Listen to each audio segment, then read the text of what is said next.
Swiss. We have a game here with Serberoth on the left-hand side and Michael K on the right-hand side. It's a 2-4 matchup. I'm excited, and it looks like our players are getting ready to go.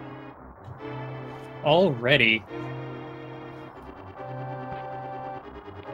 So we start off here with a piece of heart here in Link's house.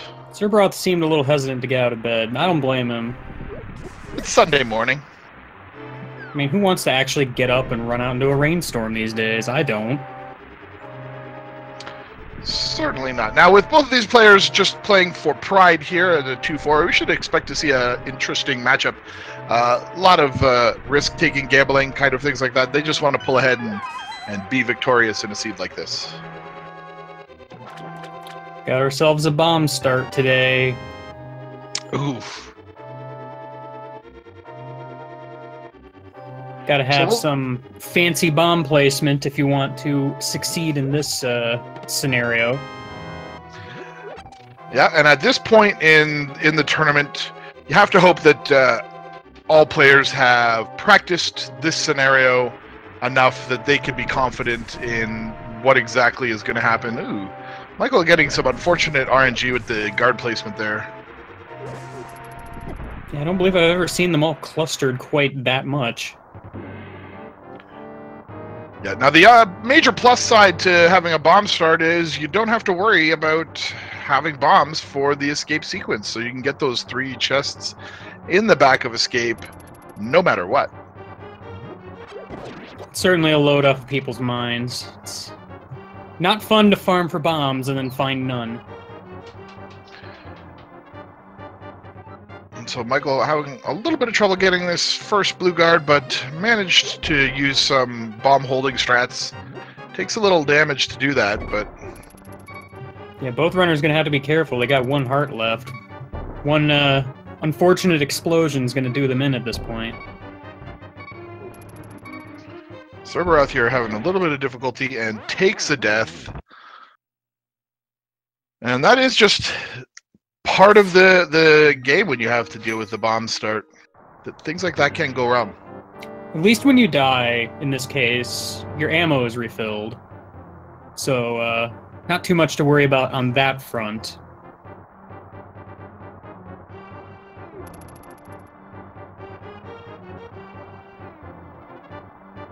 Michael gets this blue guard locked in a advantageous position, picks up a 10 bomb capacity upgrade. Very bomb-centric start. We've seen 3 bomb pickup, that capacity upgrade, but no progression-related items yet. Oh, I'm sure they're coming.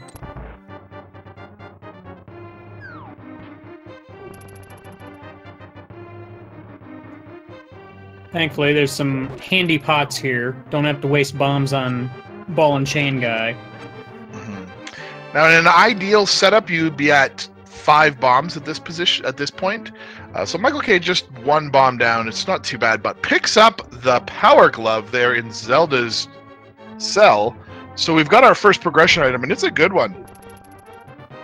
Certainly a very useful one. Opens up access to quite a few locations once they actually get to the overworld.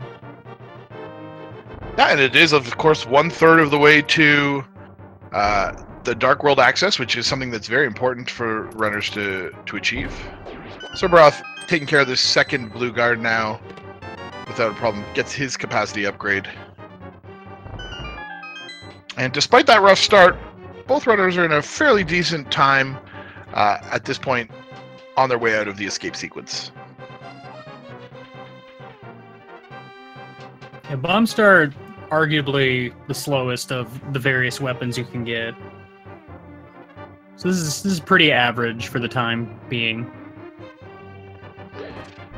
Yeah, even if you ideally execute all of the bomb placements, you're still going to end up being a little bit slower just because of the amount of time spent waiting for bombs to go off. Makes you wish that a game like this had remote bombs.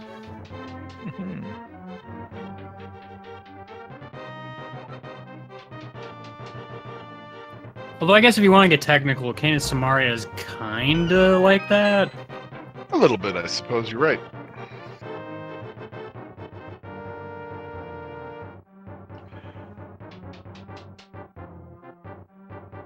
All right, so Michael makes it through that rope room, only taking half a heart's damage. We still have yet to see the map, so we know that it's potentially in one of the 3 chests that we're about to get to at the back of Escape, or it could also be the Sanctuary chest at the end.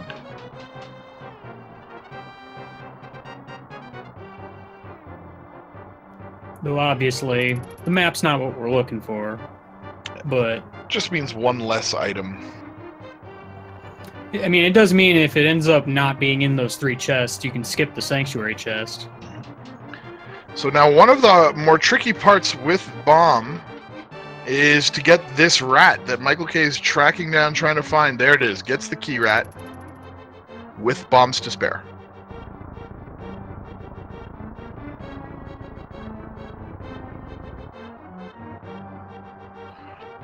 So of these final chests, we get a piece of heart. There's our map, so Sanctuary chest is going to be something potentially. There are 4 pieces of heart in Escape. It's not something that happens every day. No, that is a rarity. Now what is interesting is that our runners, as a result, are going to be exiting this part of the game with no real weapon. 1 bomb on Michael's side until, at the very earliest, the tree pull.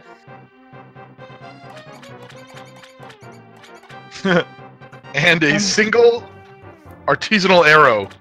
You could probably use it as a weapon. It's not a good one.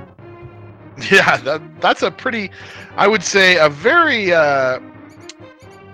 low item start at this point to this seed. Serberoth having a little bit of trouble getting that key rat. Down to 3 bombs.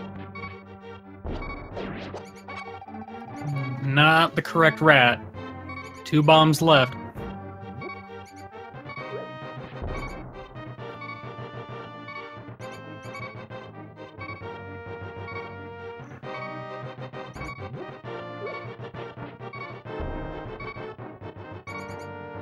Meanwhile, Michael gets another piece of heart out of the bandit's hideaway. Serberoth's going to have to take a death here to replenish his bombs.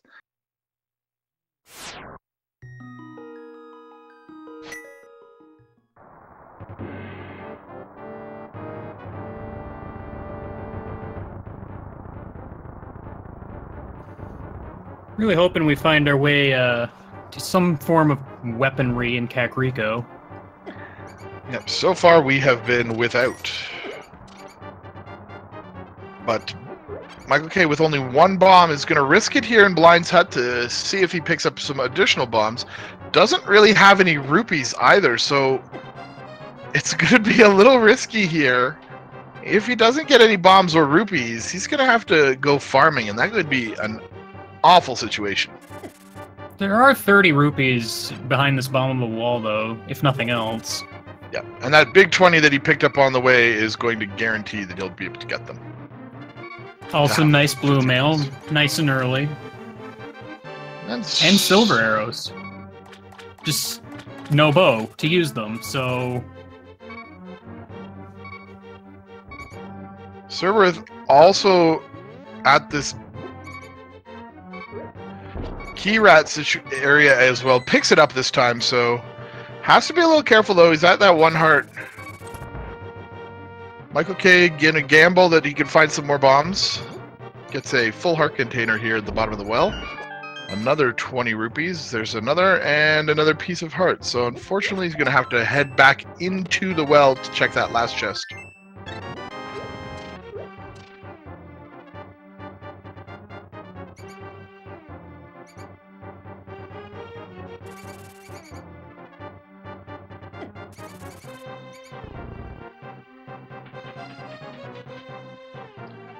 So Kakariko Village so far not really paying off.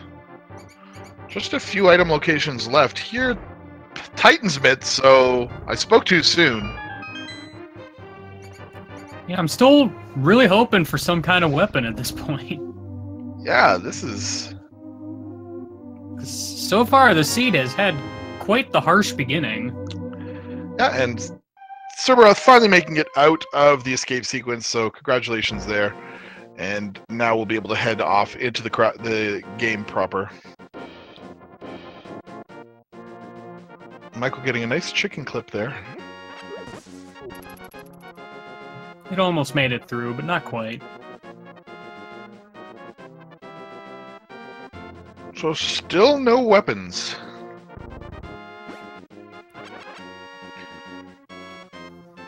I think Serberoth is going to go check Lumberjack Tree, which I don't think Michael did.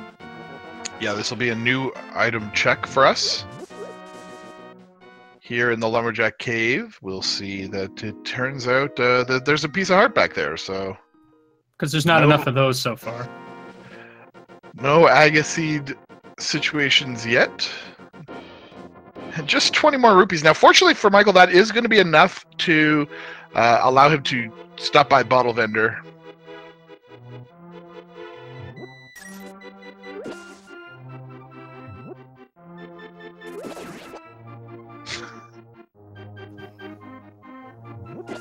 For a piece of heart. So many heart pieces. We're going to have all of them before we leave Kakariko.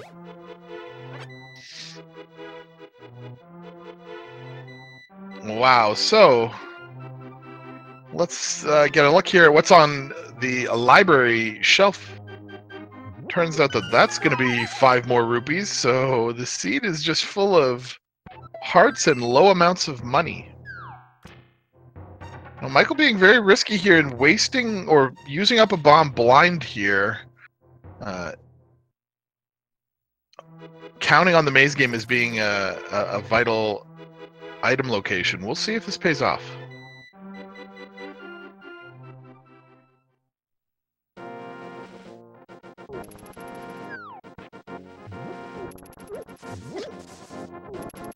Well, he gets his bombs back. Yeah, and though that doesn't seem like a great item, considering he's going to have to do bombs in the mini Moldorm cave, which will probably be his next major item location, every bomb you can get your hands on is going to be important.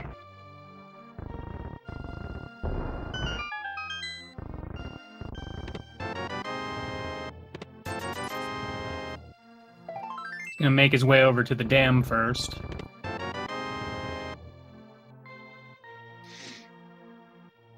Yeah, and I must say that this has been one of the lowest item pickups I've seen in an early start, and more bombs there in the dam's chest. Yeah, I can't say I've seen a seed quite like this. I mean, we've got Titan's Mitt and Silver Arrow, but those don't really matter a whole lot right now. Blue Mail, yeah, they're just not getting anything that they're really looking for. And you could tell that the runners are gonna feel a little uncomfortable. Like, just when are they going to get a weapon that can be used at this point? Looks like a boomerang under the water. I mean, it's better than nothing. Yeah. Oftentimes you won't see anyone bother to pick something like that up. But in this particular scenario, Michael's immediately off to grab that. It's going to take this fish for a walk.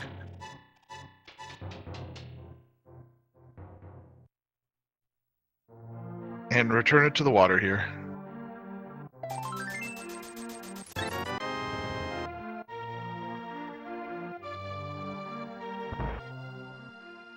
Quite a nice gesture from him.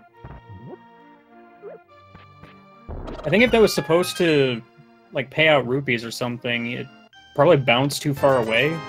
Yeah.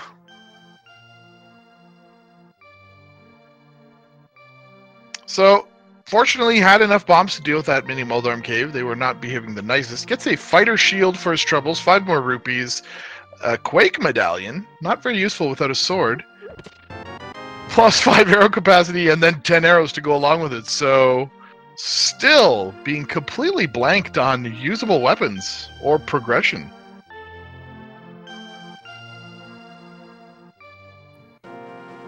Yeah, I mean, something's got to come at some point, because... Oh, taking a 1 heart death. Fortunately, blue mail makes those crabs a lot less dangerous.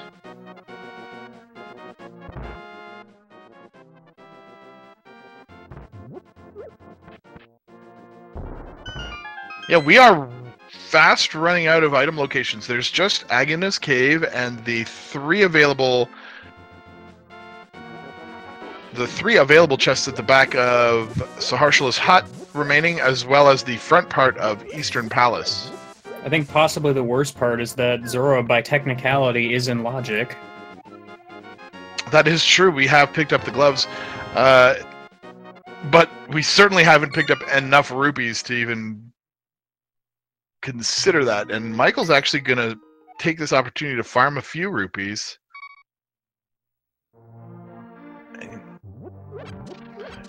Just because he needs to replenish his bombs, perhaps.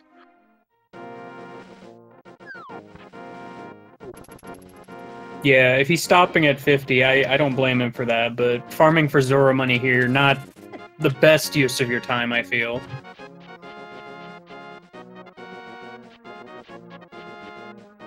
Now, it's very interesting here, he's running all the way back down. I can't imagine... He could fake flipper up to Hobo and get a look at what's on the ledge. I'd guess that's probably what he's doing. He can't really do a whole lot at Zora right now. Yeah, not with 59 rupees. And no Moon Pearl. Not even checking what's on the island, though. Now, this is a small sequence break, but potentially could pay off considering the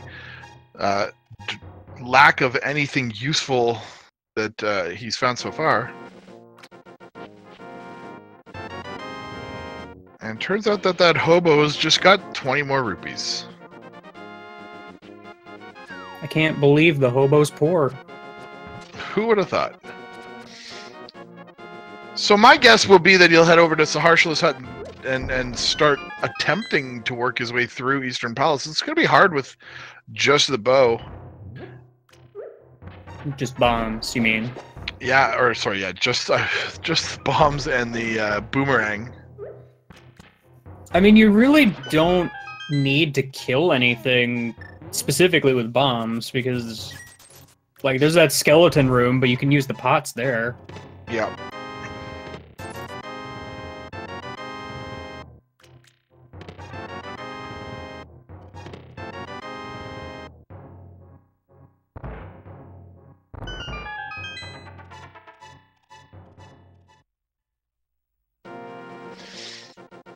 And really, they have to be hoping that there'll be an item that pays off, perhaps here in Saharshala's hut, or early on in Eastern Palace.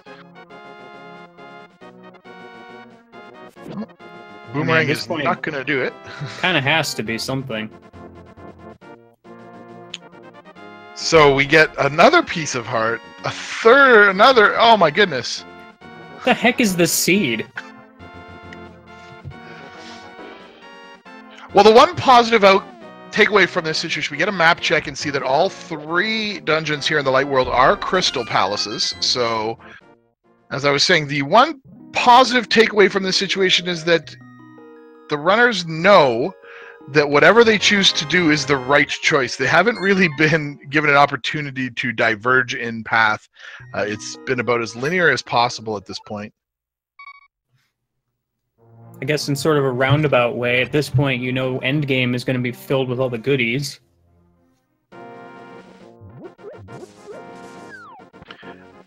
And since I haven't been watching Swordless, A Link to the Past Randomizer, this is the first time, I would say, all tournament that I've seen a person enter Eastern Palace with such a minimal loadout of weapons.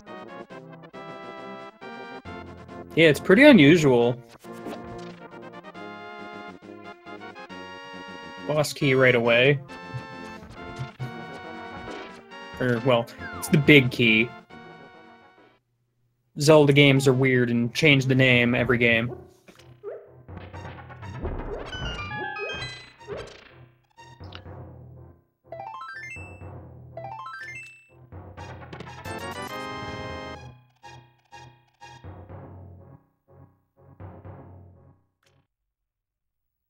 Yeah, just this boomerang is going to make certain parts of this dungeon a little bit tricky.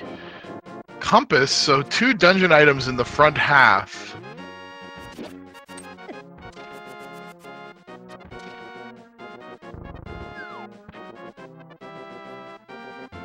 Serberoth looking to make the same play here.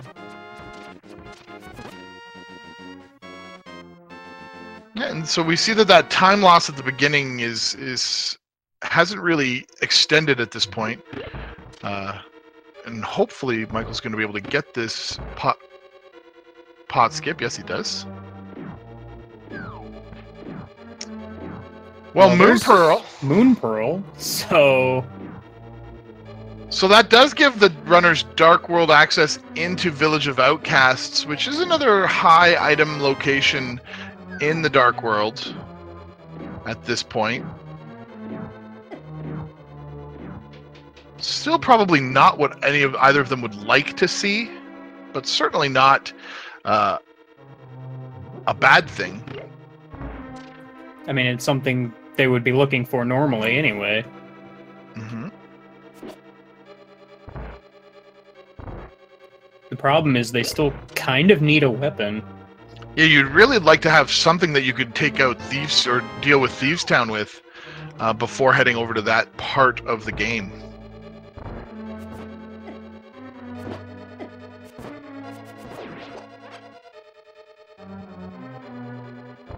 If nothing else, they do have blue mail, so with all the heart pieces they've been collecting, they've got a fair amount of hearts as well. It's not too bad.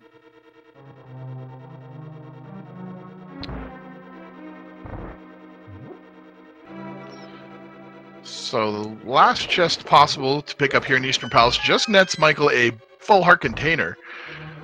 So while we did get Dark World access out of Eastern Palace, that's about it.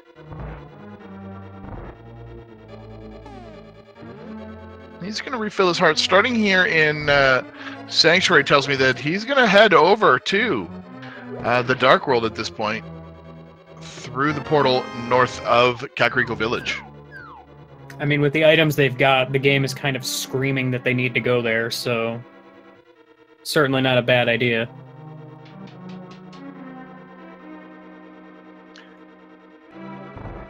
Yes, but I've seen some people conduct a lot of math checks and determining that the less items you find early on in that Sphere 1 locations, each one increases the potential that Agnes Cave and Ice Rod Cave, those one-off places, will have something of progression. So I don't think we could have had a more telling seed that there might be something valuable there.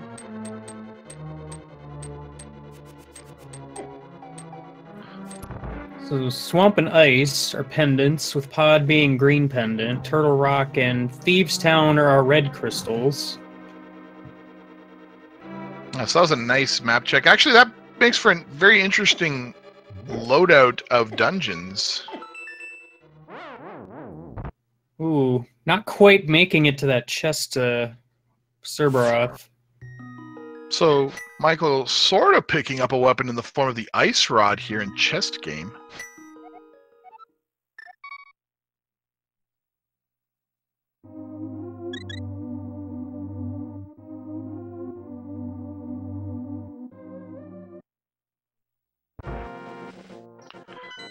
Now that doesn't really hurt Serberoth's situation because we know that there wasn't anything more of value for him to pick up in Eastern Palace at this point, so... Well, the only real problem is he's likely to go back and check that chest again later. Well, Bombos Medallion is well picked up here by Michael K. in the Brewer's Hut. C-shaped house just has 20 rupees.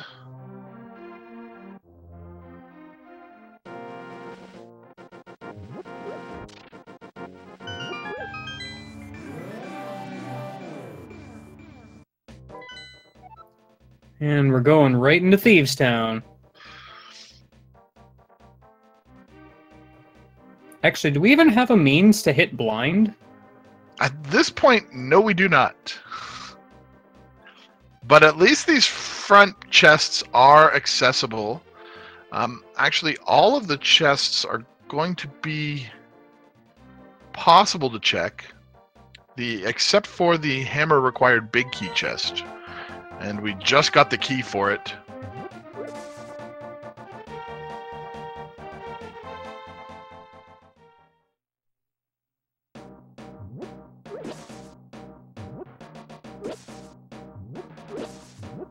Bit of a divergence as Serberoth is heading over to Skull Woods instead of Thievestown.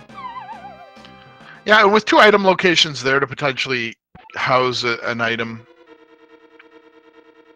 I do like this. Whew, Serberoth just getting bounced around all over the place this seed, unfortunate for him. And it looks like Michael's intentionally going to take a death warp and just be done with Thievestown at this point. I must say that this seed has been incredibly nasty to both of the runners at this point.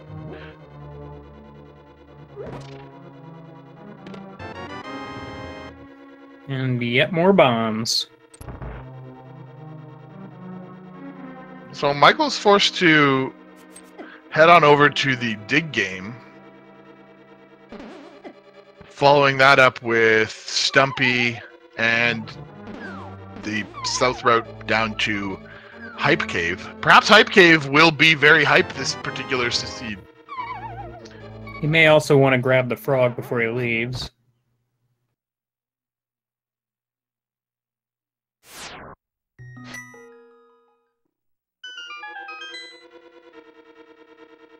And this just goes to show you guys just how difficult this game can be when you don't have any form of a weapon outside of the bombs that is useful in this particular situation. So Dig Game just nets another full heart container.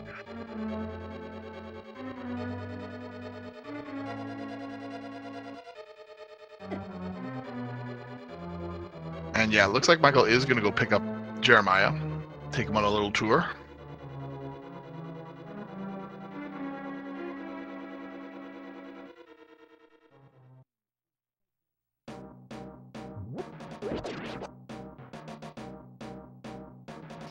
But it does mean a seed like this typically means that it's going to blow up at some point, and all of the items will become fast and furious to our players, and then they'll be able to start progressing through dungeons. It's just a matter of time as to when that's going to happen. Yeah, at this point, it's certainly taking its time. Michael's saving quitting here, though. Yeah, that's an interesting choice. He's going to go and turn in Jeremiah instead of going all the way through the natural path to the Hype Cave.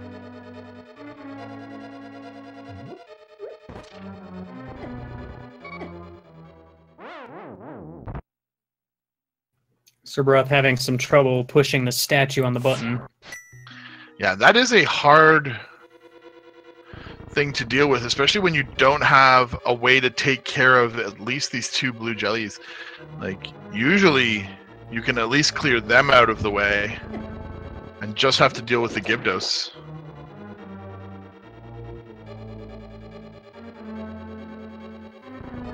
I mean, he could make use of the boomerang to stun the Gyptos. Yep, that is true.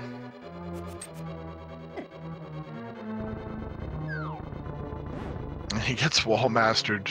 Insult to injury here.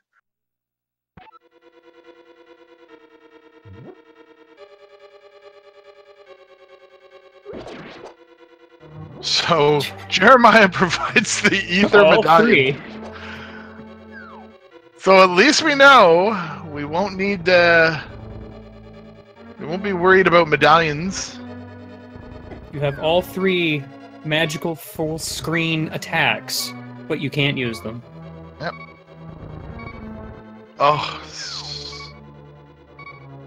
Serberoth, this is just heartbreaking here watching this situation unfold. Oh, I think he might have... Yes, he safely secured himself. Just don't let yourself be wall mastered at this point.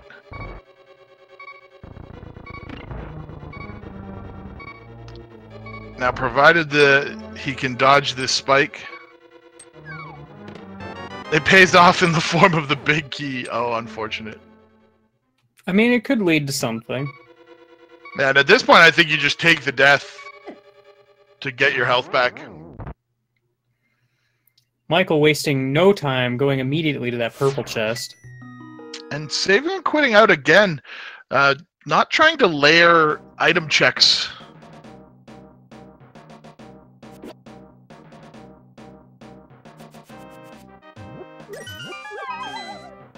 So we'll get a check at what's inside this purple lunchbox.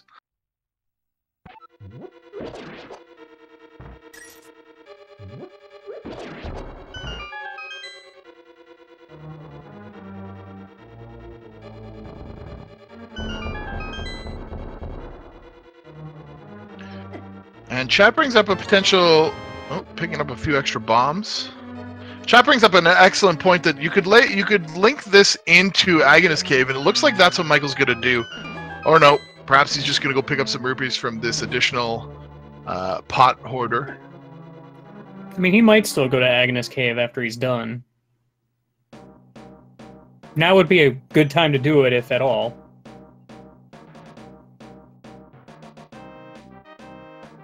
No, he's going to just farm up some more rupees. If he's planning on doing this all the way up to 500, we're going to be here for a little while. Yeah, 50 rupees at a time. It's gonna take a bit. And I wonder if he's simply forgotten that he has access to Hype Cave, because that is a lot of items that he could be checking, and potentially even getting rupees out of.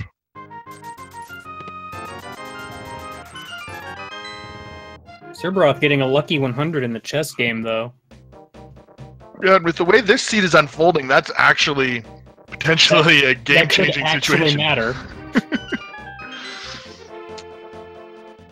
I'm sure he's a little upset that to see that ice rod, he could have been using that up there in Skull Woods. That would have been helpful. And chat cursing these poor runners with the fact that the Hype Cave is going to contain 600 rupees. Hype Cave just contains all 5 of the 300s. With the way this seed is unfolding, I would almost not be surprised.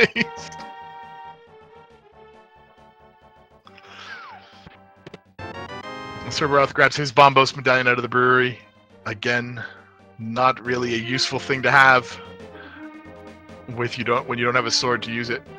I mean, if nothing else, they aren't going to be looking for medallions later. And he's also going to get at least the front 4 out of Thieves Town.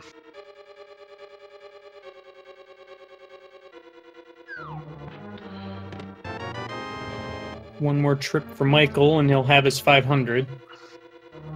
Yeah, now what this has done is added a lot of catch-up for Serberoth.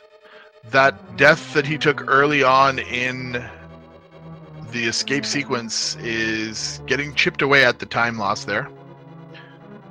Unless, of course, he also decides to farm rupees at some point.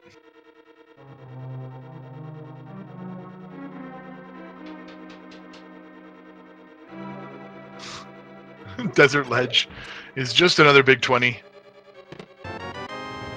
I should seriously be counting how many big 20s we've seen. Yeah, it's too late for that, but it has been a lot. Well, it looks like Serberoth is going to actually try to push further on into the dungeon than Michael went.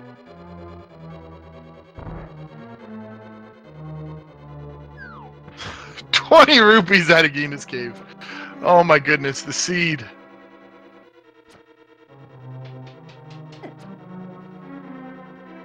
Well, this is it. I'm pretty sure he's making his way to Zora.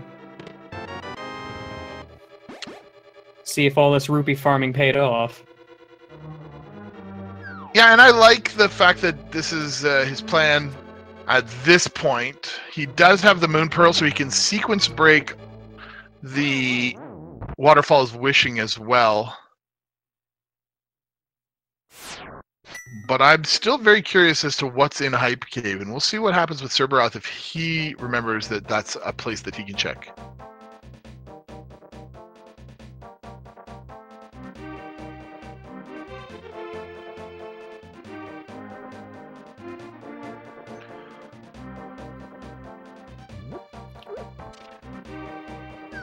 Yeah, almost goes to grab the frog and changes his mind. He wants to do digging game first. Yeah, it's Can't do both. It's one of those strange follower rules. Can't do dig game when something's following you.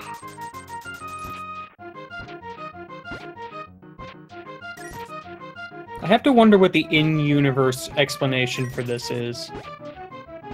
So 2 full heart containers in the Waterfall of Wishing, so wasn't really anything that paid off.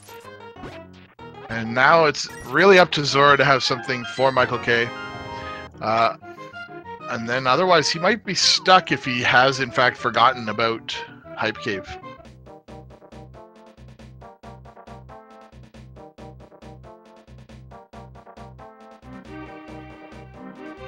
Yeah, other than Stumpy, I can't think of anything else that hasn't really been looked at yet.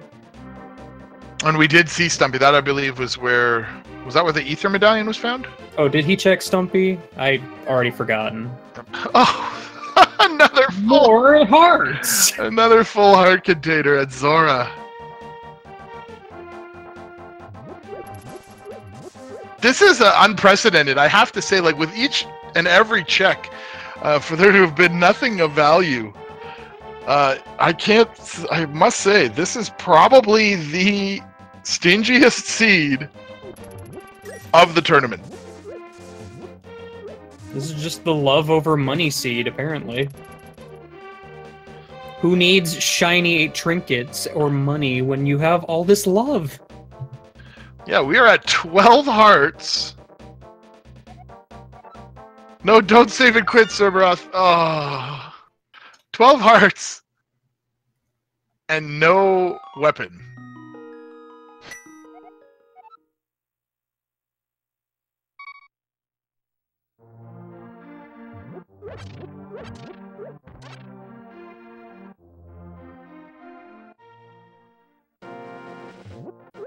Michael's gonna go check out Skull Woods now. And we'll see if he has a little bit better luck dealing with the various rooms here. Ice Rod might make it a little bit easier in certain locations.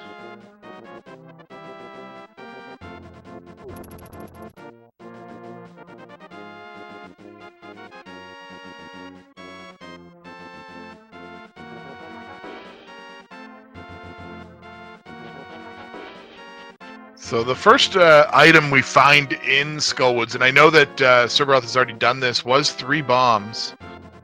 So it hasn't paid off at all. I'm not sure if the second item location was ever discovered or if it's in the back half. I think it was in back half. I don't remember seeing another item.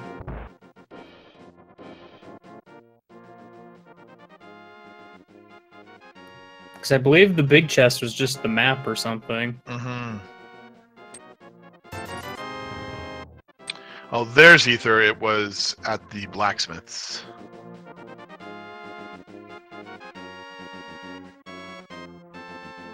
And so I think Ice Rod would work well in this room. Michael remembering that he can stun the Gibdos with the boomerang. And that is going to be a large difference. Yeah, Gibdos are one of those weird enemies in this game where the hookshot won't freeze them, but the boomerang still will do. Considering the hookshot seems to stun darn near everything. Mm-hmm.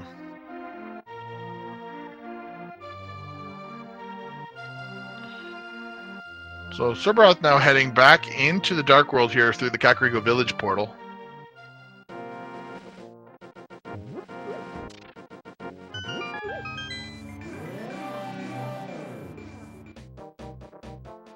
And I'm going to imagine he's going to head over to the chest.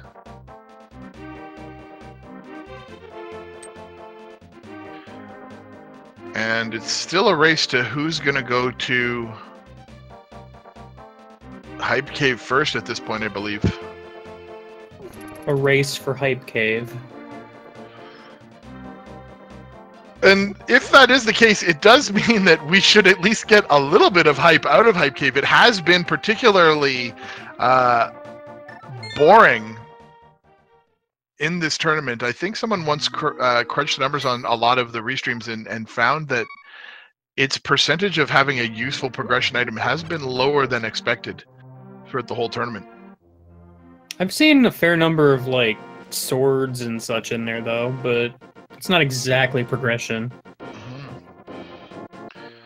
So Serberoth does choose to do the save and quit to bring this purple chest back to the light world.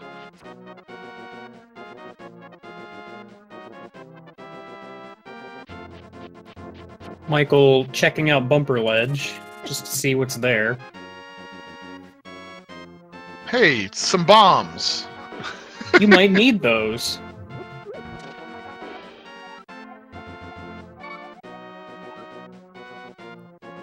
Serberoth seems to have dropped his chest somehow.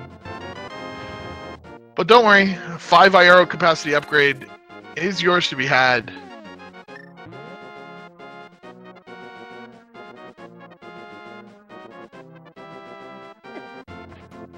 I think Michael's gonna sequence break up to Death Mountain. I'm absolutely stunned that they have not headed to the Hype Cave yet. Yeah, I'm a little shocked as well.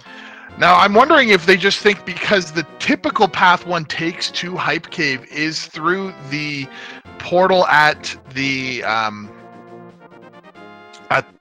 South Shore area where you need a hammer. I'm wondering if they've just forgotten that they have access to it through that south route.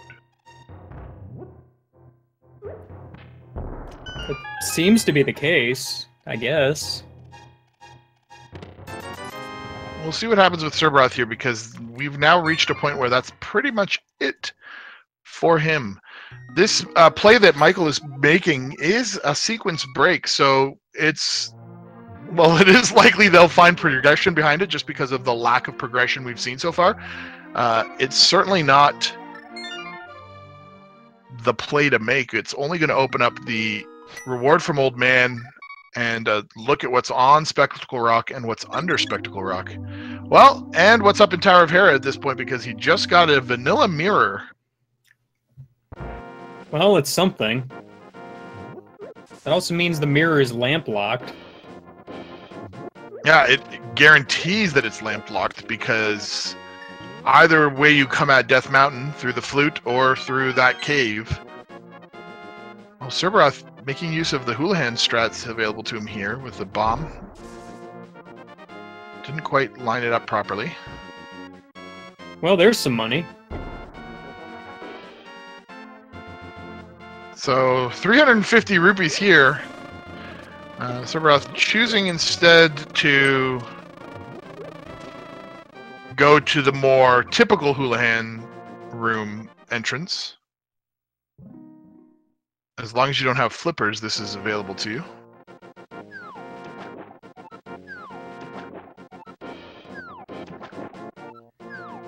I was going to say, Michael, I hope you pick up that 300. As much money as in this seed, you might need it at this point. Oh my goodness. Oh, we do have a boomerang to activate the switches here in Tower of Hera, so... well, there's a sword! Finally, they exist! Now, we're not necessarily certain that that's the first sword upgrade that would technically be available to the runners. It would depend entirely on what's available to them in Hype Cave, but it is something, and Big Key as well means that this dungeon may in fact be completable as long as there's not an item, or it is completable, but they may be able to clear out of all items as long as basement isn't required for an item location.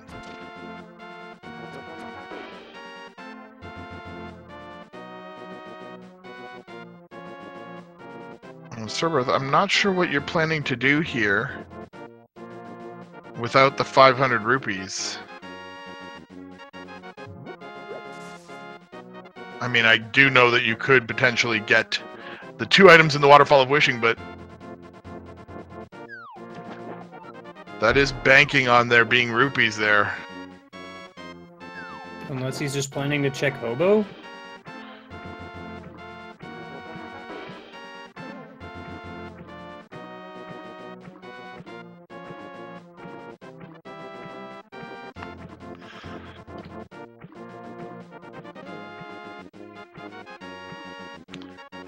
So the big key chest here is just a dungeon item. So I believe that means that we are. Well, Moldorm Oh, either drops Moldorm the could have an item. Yeah. or he drops the key.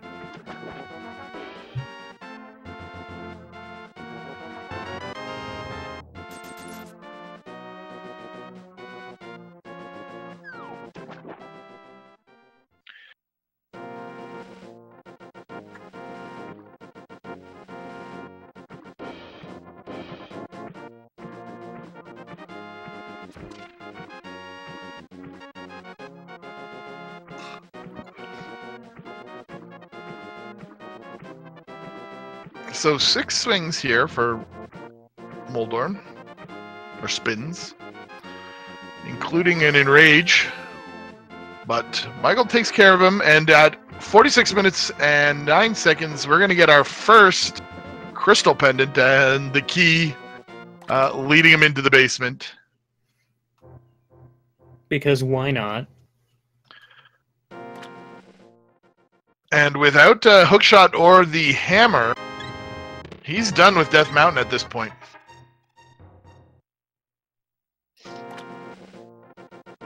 So he's back to the situation where if he hasn't realized that he can get to Hype Cave, he's in a little bit of trouble. So he goes to Sanctuary, which means he's heading over to the Dark World. Let's see if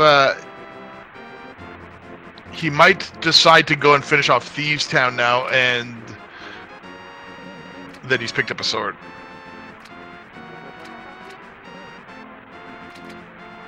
He also has Graveyard Ledge with the mirror. There's a couple of mirror locations that have unlocked as well. Graveyard Ledge and Cave 45. Serberoth has forgotten that he only has 457 rupees and is now saving and quitting out of Zora's Domain.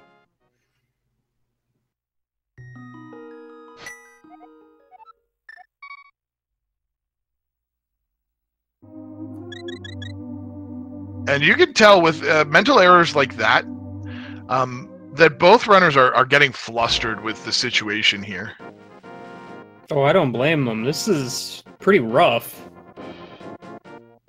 Yeah, it's just the kind of things where you're starting to think and panic. I don't know where to go. I don't know what I've missed. Michael now heading over to the Graveyard Ledge. Serberoth also going back to Dark World. I'm hoping he's going to Hype Cave. Maybe realized he can do that.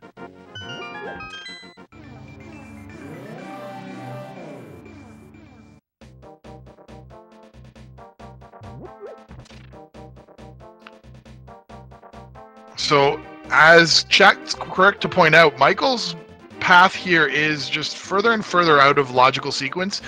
Because he used a glitch to get up Death Mountain to acquire this mirror. Well, he gets the bow, so that's a great item to find here in Graveyard Ledge.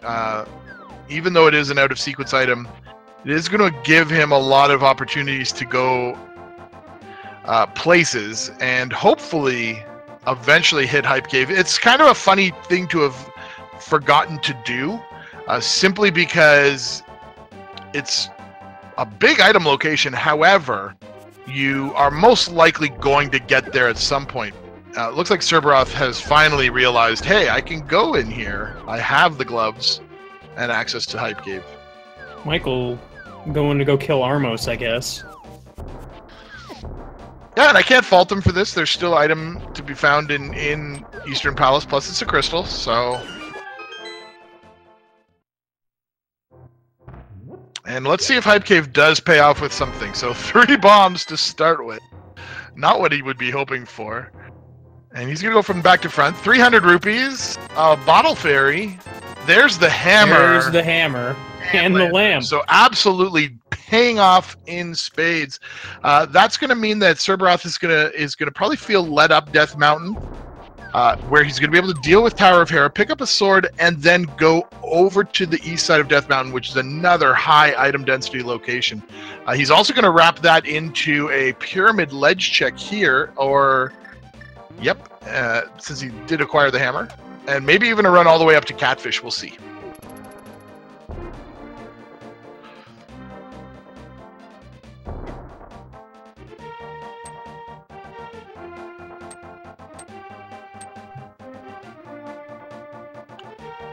So the seed's really opening up for him. I mean, it's opening up for Michael. He just skipped a few steps. Unfortunately, Hammer opens up quite a bit more than just the bow. Yeah, absolutely. And if he's not, if he's forgotten that he doesn't need Hammer to get to Hype Cave, this may be problematic for him.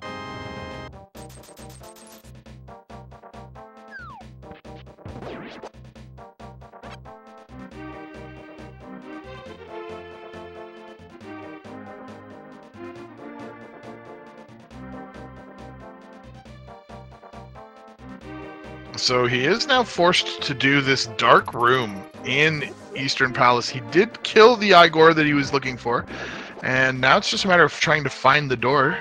He gets it, so he's through the dark area.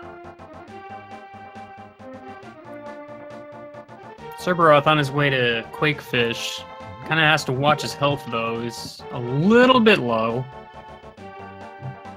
He's got blue mail, but I think most things around here do a heart of damage. Well, thank you for the demonstration. Yep.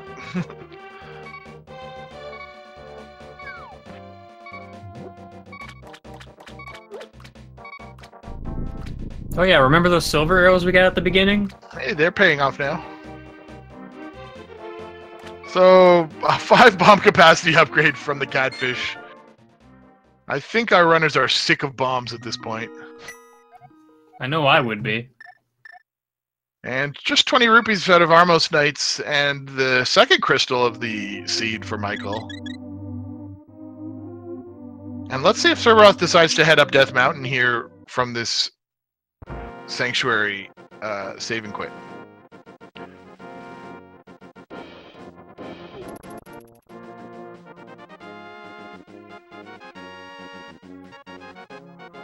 It looks like he's going up the mountain.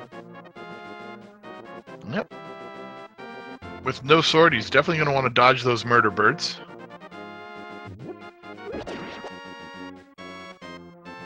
So the good news for him is he is on his way to his first sword. Yeah, absolutely. And with the lantern, he can full clear Tower of Hair, including the basement, which we do know is an item. As well, he can head over to the east side of Death Mountain since he has a hammer.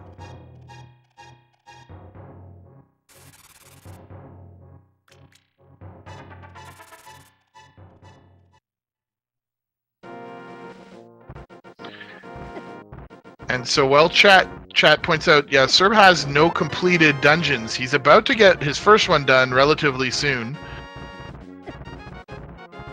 And they're going to start coming a little bit quicker afterwards.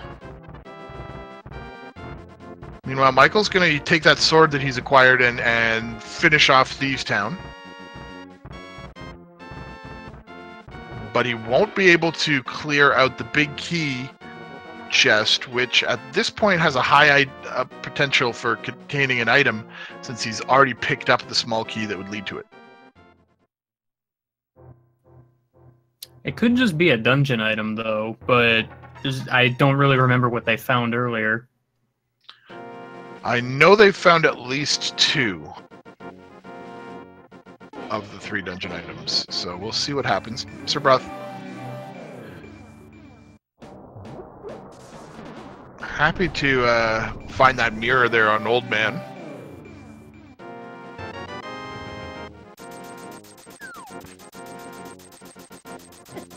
Probably having that feeling of, finally, I'm finding items.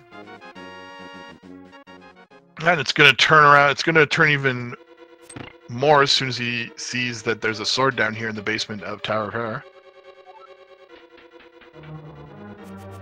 And that is a legitimate relief to find that first sword. Yeah, after like 54 minutes of this seed, I'd certainly be happy to see a sword. So here upstairs in the top floor of Blind's dungeon, get a bottle of green goo. So that'll be Michael K's first bottle. It will activate Sick Kid for him.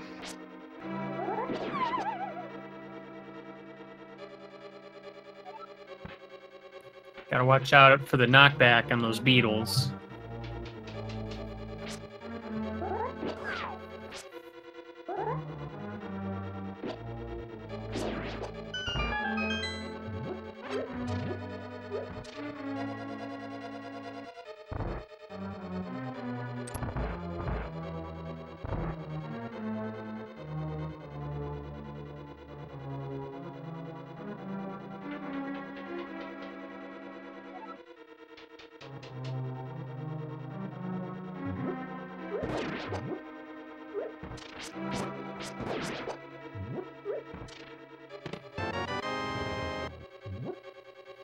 Michael's going to be hoping to find an item here in the jail cell.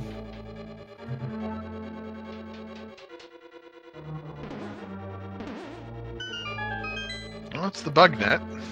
I mean, it's an item.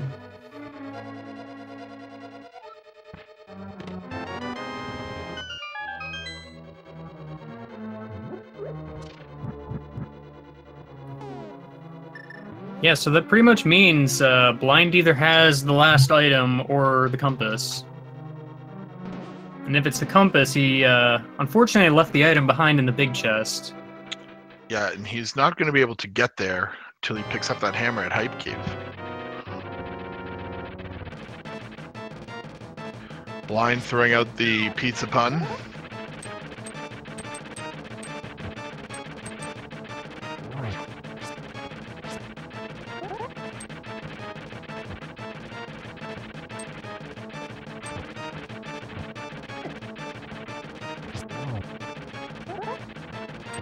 Serberoth using the hammer on Moldorm potentially could have a much quicker kill than Michael did, but Moldorm's not exactly cooperating.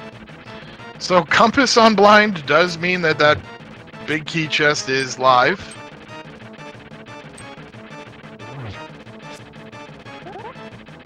And Serberoth is at frenzied Moldorm now, but finishes him off for his first crystal. Meanwhile, Michael picks up his third.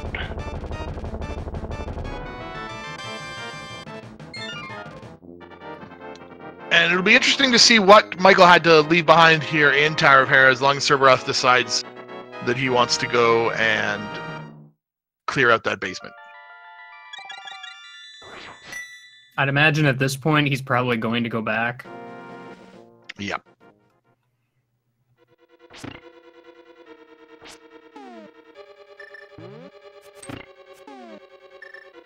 So we'll get our Cave 45 check here, or the South Grove Cave. On Michael's side, it's just a bomb capacity upgrade, and let's see if he realizes, oh, maybe I should go check out... Nope, he's not realizing that he should go check out Hype Cave yet.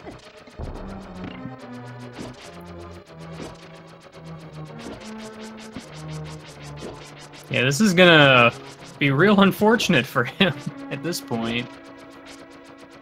And I'm finding this incredibly surprising. It's not an uncommon situation where you would go through the South Road to get to Hype Cave, but Michael's just not used to it. He's going to go and do a sick kid check here, picks up another piece of heart. That's not really any help for him at this point. We've already gotten more than enough of those. And Serberoth is now going to show us what's going on here in the basement of Hera. Just 20 rupees.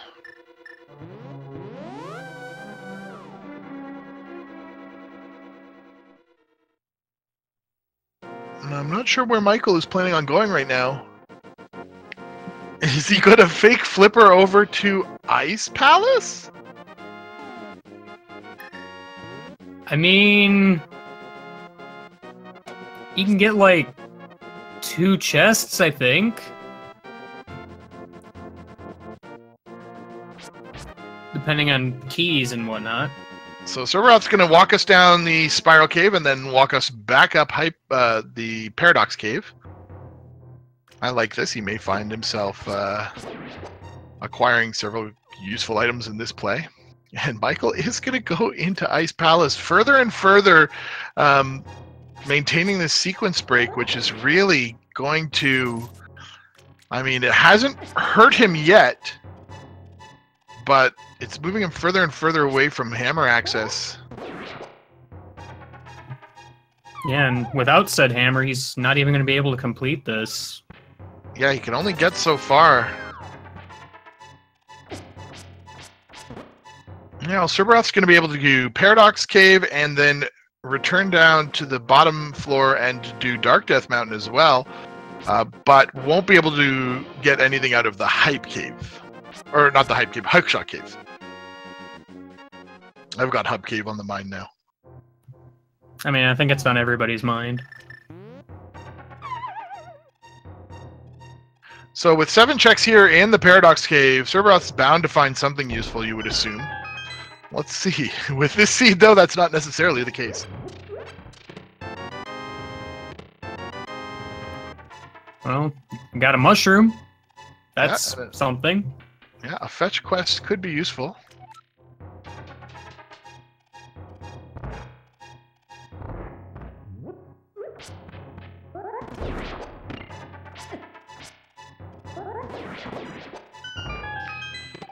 There's half magic. That's a nice item to find. The flute. Flute's good. Absolutely. That's going to open up a whole bunch more locations, plus Misery Mire, and a sword upgrade. Nice, nice.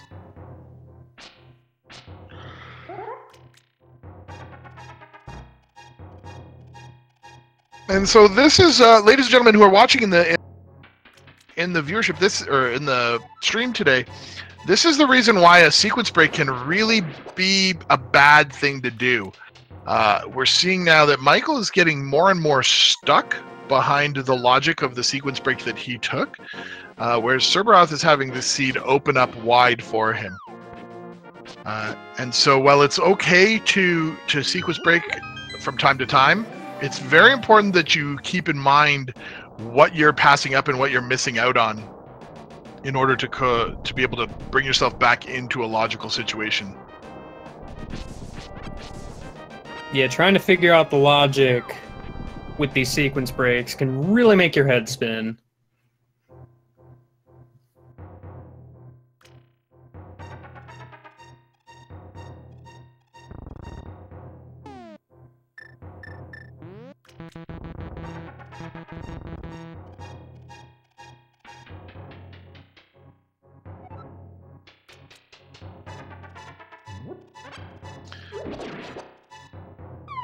Well, that's an interesting way to do Super Bunny Cave. Book of Medora and 3 bombs. Well, I'd say that's desert access, but we just got flute, so Yep. that's a secondary access to desert. But I do like that he's going to follow up all the way to the north of the mountain here, because can't get anything out of Hype Cave, but he does have access now to that tablet, including since he has picked up that Master Sword during Paradox Cave.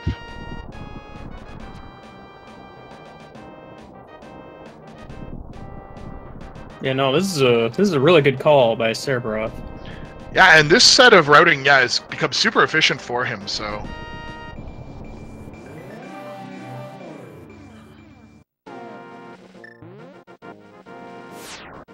Now, this might not pay off with anything of value, but it is another check that he doesn't have to deal with. And now the world is his oyster. He's got a lot of places that he could potentially be going.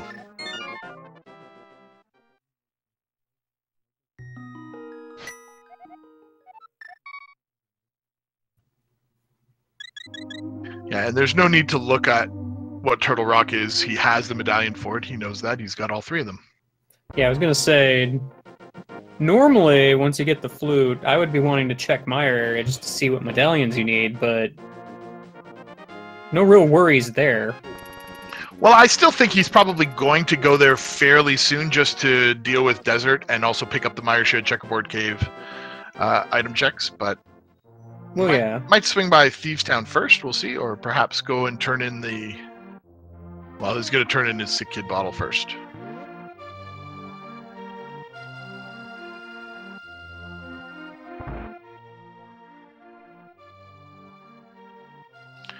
And Ice Palace does not pay off at all for Michael. In fairness, it is a pendant, so he might not have to come back. Oh, Serberoth, don't forget to play your flute. As he forgets to play his flute. Gonna have to put our salute on hold, guys.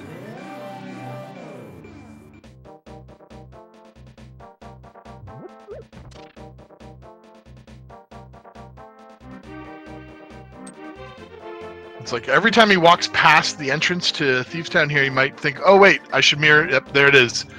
He saw it and thought, oh yeah, I should probably go and flute. Now hopefully he remembers to move off of that Dark World portal before it bonks him back into the Dark World. Well, I guess it doesn't really matter at this point.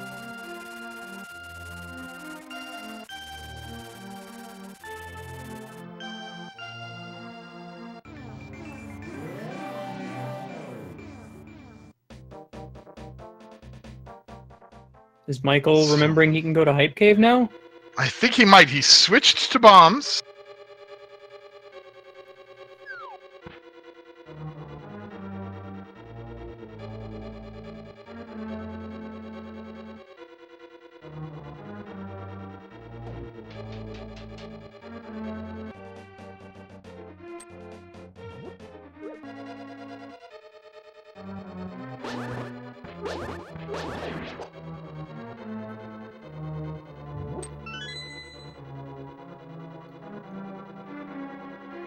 Yeah, So he might finally- be killing himself once he gets here, but progression is progression.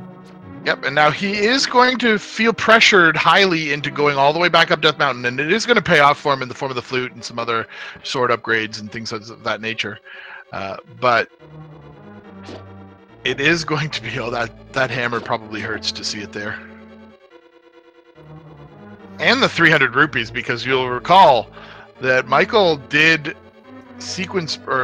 farm an awful lot of rupees out of that one pot bandit. This When does he put did him have- back on sequence, though. It does, absolutely. And he may still end up slightly advantaged because he has made that graveyard ledge check. Yeah, that's probably the found good that thing bump. to come out of his little escapades here. His Graveyard Ledge is a pretty easy location to forget about. And he was absolutely felt pigeonholed into checking it with his item loadout at the time. Meanwhile, Serberoth is not gonna. He's gonna have a lot of other places to go before that is where he wants to head.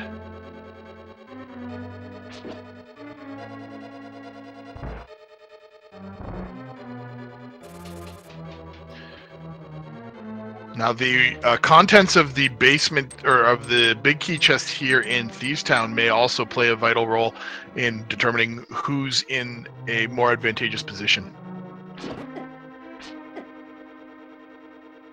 Since Serberoth is going to be able to get it right off the bat. Michael gonna go ahead and check the basement of Hera, but not really gonna be thrilled with what he finds.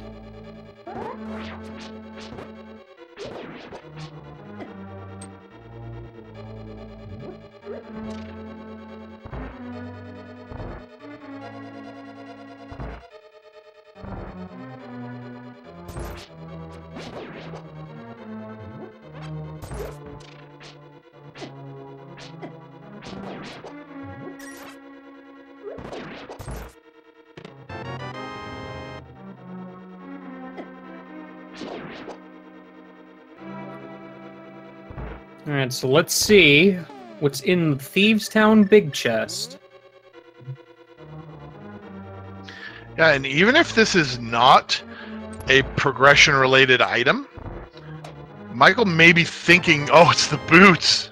Oh no. And that's really good for Serberoth because now in the event that Desert Palace is boots locked, he's in a great location, or a great situation. Even if it's not, finding boots when your opponent didn't. And so as I was just saying, even if it isn't a direct progression item, Michael might feel pressured into going there to check for it. But with it being boots, That's just one less potential thing that might pull him there automatically.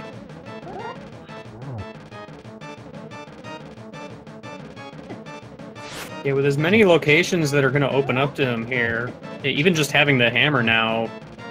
And additionally, I don't know when he's going to go back. Additionally, this is a great thing for Serberoth. He has blue goo here. I hope he remembers that he can use it. Oh, doesn't need to. Weaves the blind fight there and gets the kill. But as I was saying, that boots really is going to help pull Serberoth into that graveyard ledge check for the bow. Because he'll be able to do Bonk Rocks, Graveyard Ledge, and King's Tomb. He'll be able to route that very efficiently together. And so that really changes the dynamics of whether or not he'll check Graveyard Ledge.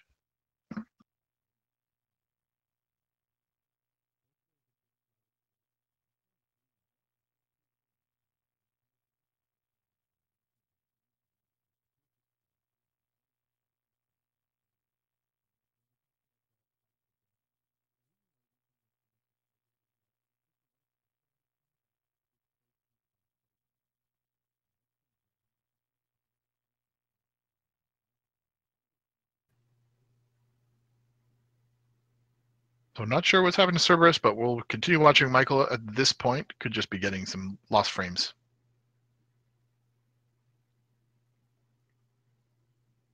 Yeah, he's about to find his flute, which he will be more than happy to see, I'm sure.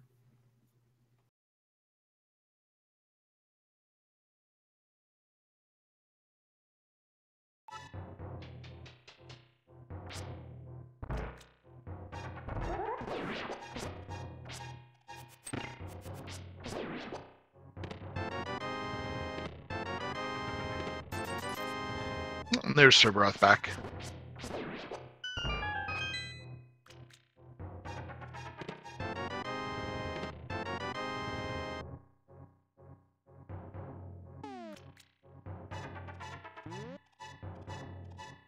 Oh, I'm very concerned. We might have had a power loss or something. He's not dashing on Cerberus' side, so I wonder if he's lost. Yes, he's lost progress here. Oh, that's a nightmare scenario. He's got to go turn in Sick Kid. And oh no! Activate his flute. I hope he remembers. And then he's got to go all the way through Thieves Town again. He probably had either he accidentally lost power on whatever was, or a crash in his emulator, or if he's playing on a console, accidentally reset. You know, you have to kind of, I don't want to laugh at him, but if anything could have gone wrong for him this seed, it has. Yeah, this seed has not treated either runner particularly well thus far. Oh. It's just kind of an extra kick in the teeth at this point.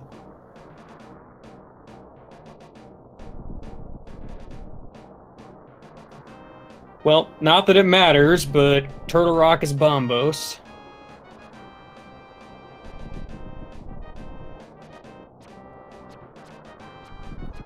Michael also making the good call to check the Ether tablet.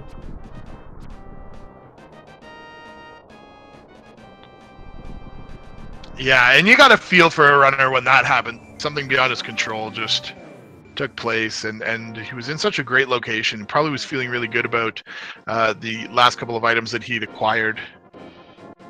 And now, even as good as you might have been feeling, you have to feel bad having to go and do things you just finished already.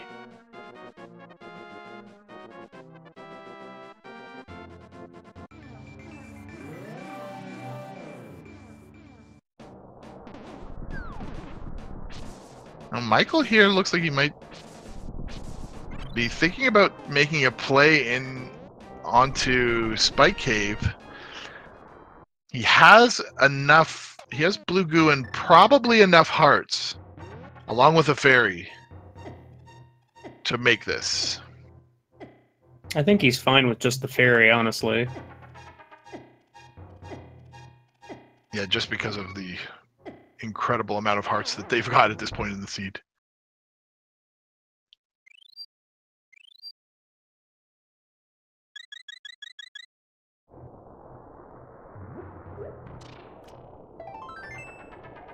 Hooray, Speaking a piece of heart. hearts. It continues. Just what he wanted.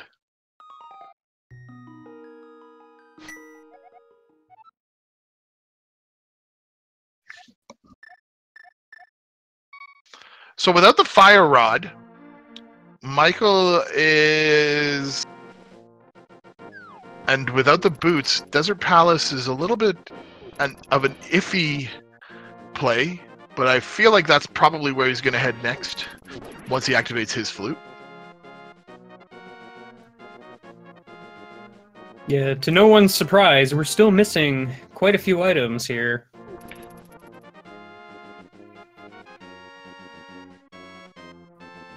Where's that cane? Where's that fire rod?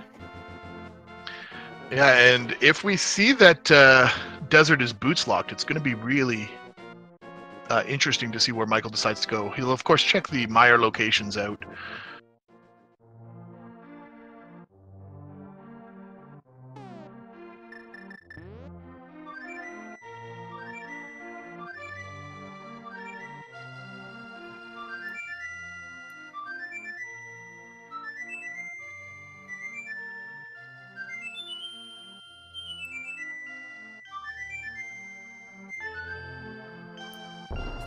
It's not every day you get to hear that song twice. Yeah, and we may even get a third.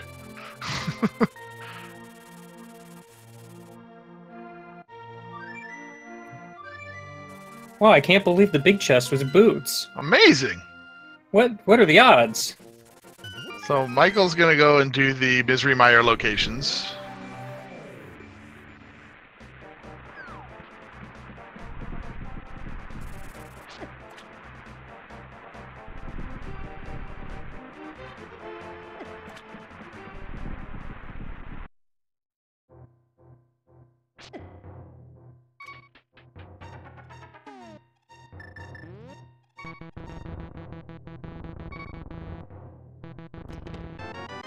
Gets a 10 arrow capacity upgrade and a single rupee. There it is.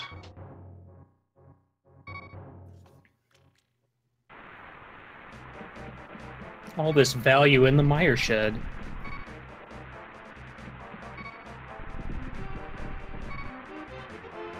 And Serberoth completes Thieves Town for the second time.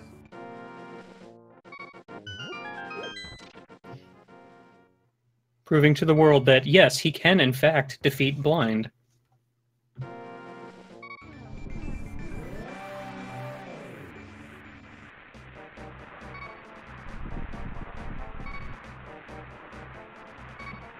Now, unfortunately, Serberoth, now you've got to mirror back and activate that flute still.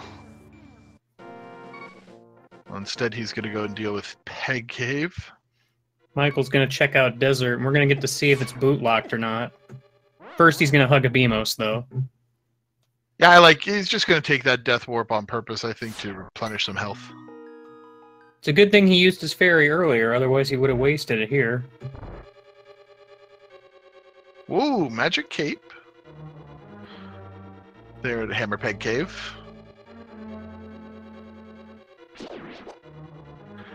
And we see there's the key on... He's got one chance. So if this is not the big key, he's boots locked. And it is not. Ooh. So that is the worst case scenario for Michael K at this point. Meanwhile, Serberoth is going to be able to complete this dungeon as he's about to enter it. And it's really going to be a question now as to where Michael decides to head, looking for those boots, among other things.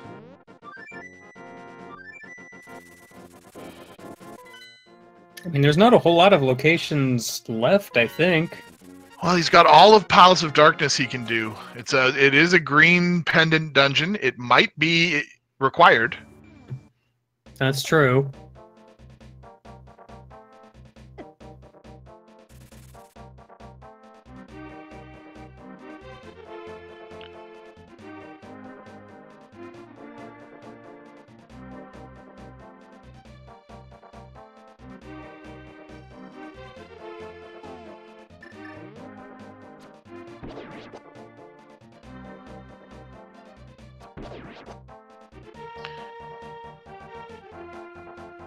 And it is really difficult to tell at this point who's positionally in the lead, simply because that lack of a bow on serberoth's side could plague him for quite some time.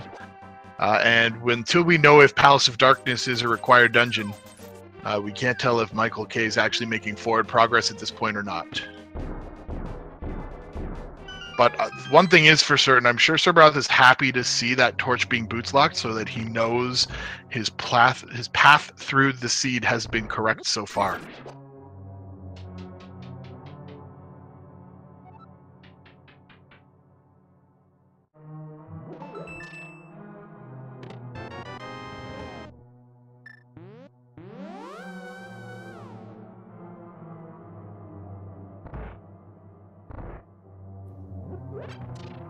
Well, so far, Palace of Darkness is not bow-locked, which could theoretically be important if Serberoth comes here without the bow, and there's something in here. Yeah, that's absolutely true. Could potentially lead him astray.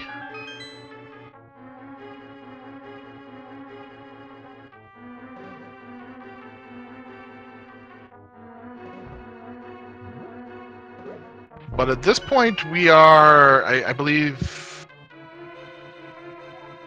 just the Fire Rod, Cane of Samaria, and Bow away from go mode.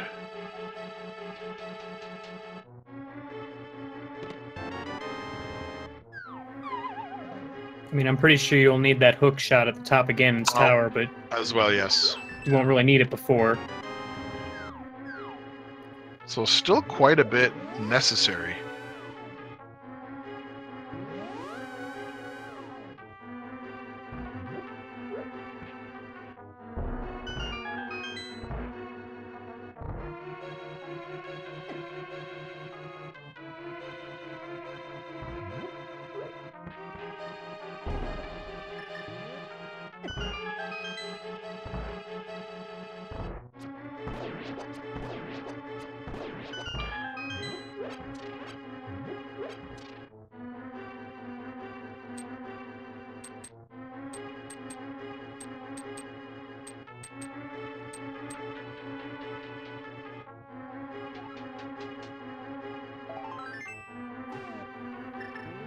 Just a heart so far.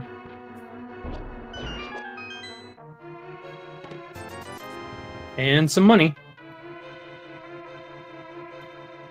But I don't blame him for going over here and grabbing some fairies at this point. Additionally, he has the net, so he can... Oh, he's actually going to waste his green potion to catch more. Yeah, and depending on the type of player you are, you may value health more than that magic refill. Especially with half magic. Generally, not too much of a problem with magic at that point.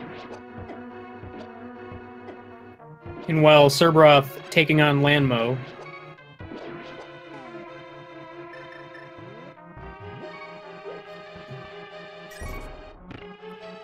Just $5 though. But a crystal nonetheless. One that Michael's not going to be able to get until he finds his boots. Mm-hmm.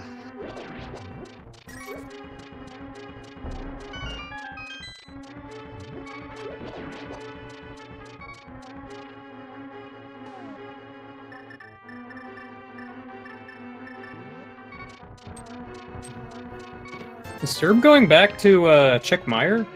Or did he not do checkerboard? I think he just bypassed checkerboard.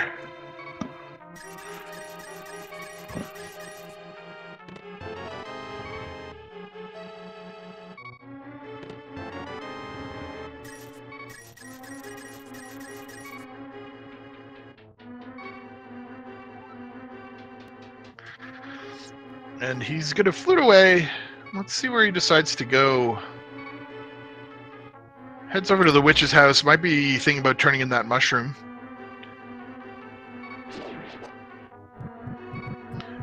Not bad. Plus he can pick up some additional blue goo for safety's sake since he's here. Since we have all the money now.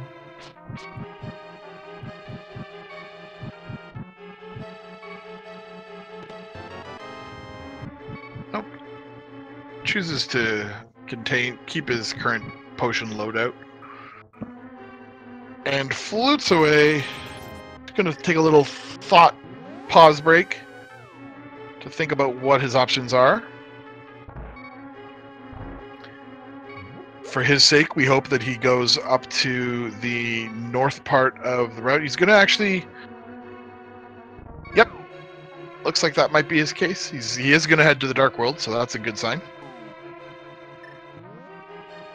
He additionally can route in Bumper Cave at this point. He's picked up the cape, so that's another item location that will draw him to this north route.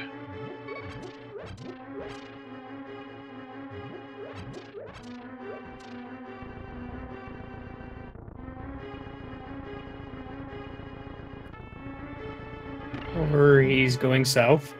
But instead he's going to go south. I'm not sure what checks he hasn't made down here yet.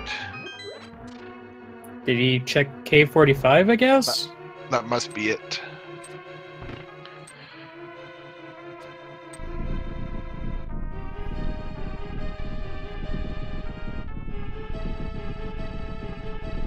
So I believe this is just a bomb capacity? Yep.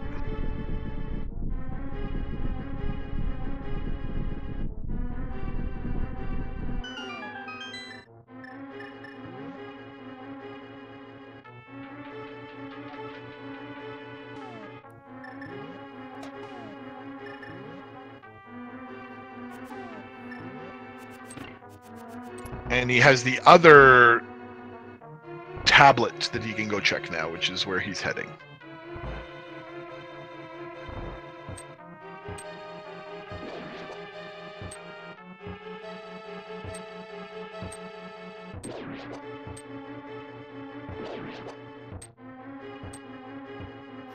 Michael having a little bit of trouble with turtles here. Red mail for that Bombos tablet clear, so I'm sure Serberoth's happy to see that. Just a little additional health and protection. And he's heading back to the Village of Outcasts, and perhaps we'll take the North Road now.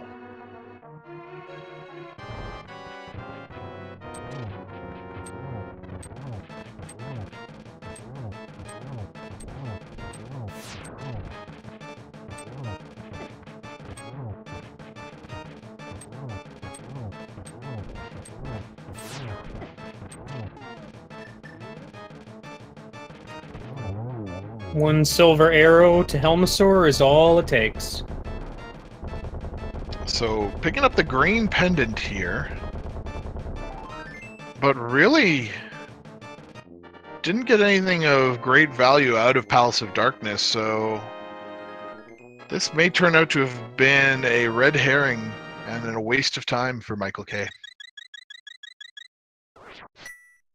Providing Sarharshala doesn't have anything to trade in that for that green pendant. But Serberoth, we can tell now for sure, going to acquire his bow in a few moments. That's going to lead him to Eastern Palace and bring him into dungeon parity with Michael K. A little bit ahead, actually, because he will have Desert Palace and just a red rupee there on Saharshala.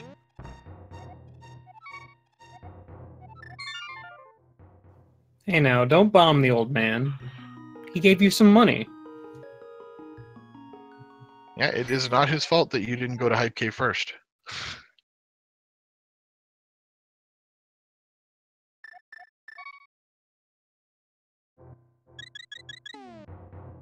So it'll really be, it's really at this point coming down to when is Michael going to remember about that lost K chest, that orphaned chest in Thieves Town?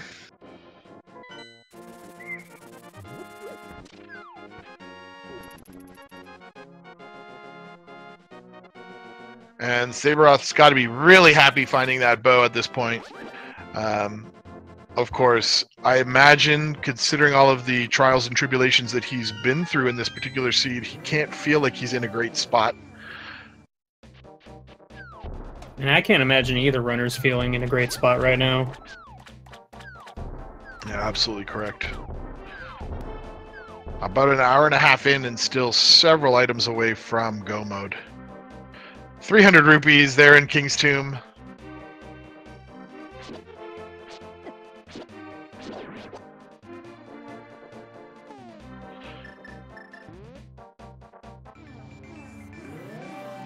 And Serberoth's going to teleport over, or flute over to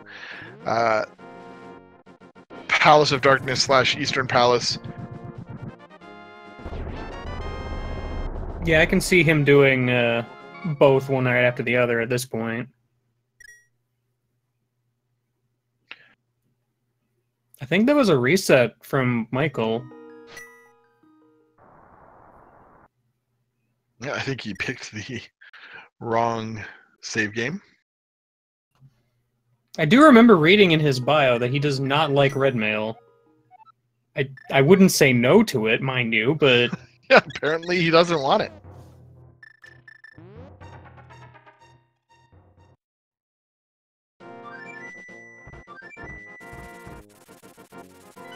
So now Serberoth with boots can get into Misery Mire. Also does have access to that first chest in Hookshot Cave.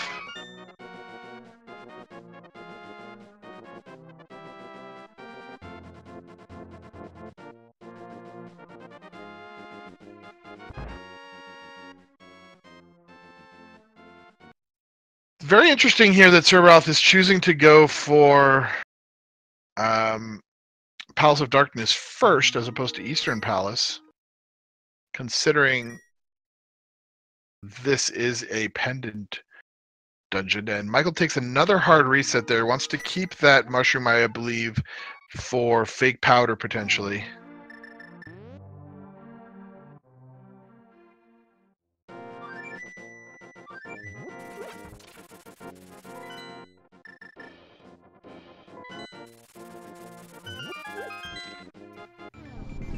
Oh, is he going to Mire now?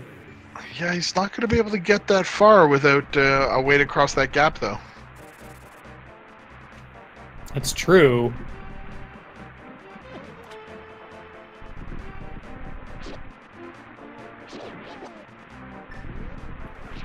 It's certainly possible that Hookshot is in here, even.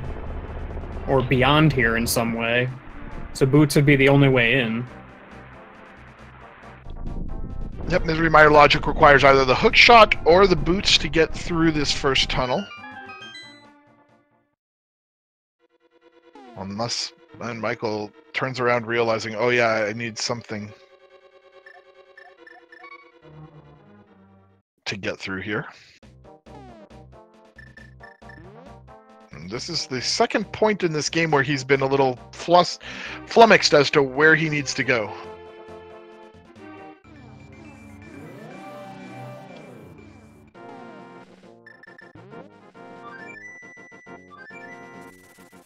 I mean, really, he doesn't have many places he can even go to. As long as he remembers he missed a chest. Which it seems like that's where he's heading. So, Serberoth getting trolled there by that fire Dodongo.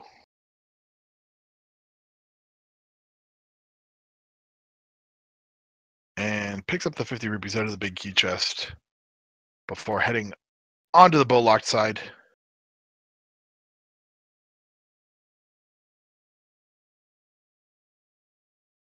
And interesting, Michael's still staying out of Thieves Town, which is going to hurt. I mean, he might just be checking hammer pegs and then going into Thieves Town if this doesn't pay out, which we know it won't. Not unless he needs to pick up 3 bombs off Bumper Cave. Or you just really like the cape, which, I mean, it's nice to have in certain instances, I guess.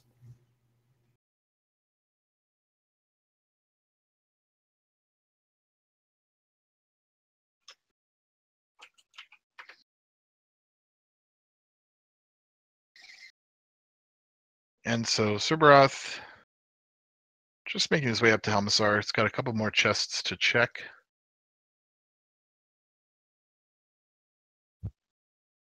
And Michael is making that good call into Thieves Town, where he'll be able to pick up the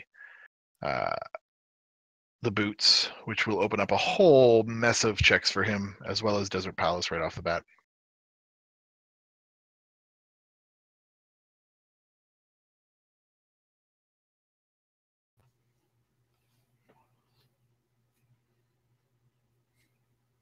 And I like that Serberoth is going to head over and also pick up some fairy on the way through this dungeon. Yeah, it's an often overlooked fairy pond there. And Serberoth's committing to never mind the Halmasar King. Interesting choice, considering he made his way all the way through there, but knows that it's a green pendant, doesn't feel like it's necessary. And unless this is a pedestal seed, it is not.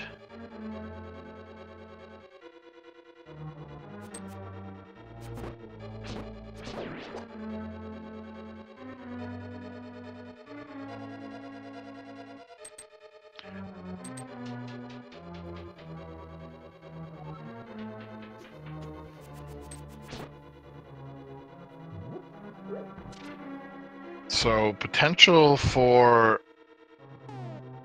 the only item I see that is potentially on pedestal that would be required would be the Cane of Samaria. Could be the fire rod. We already have Bombos, so that takes care of Ice Palace.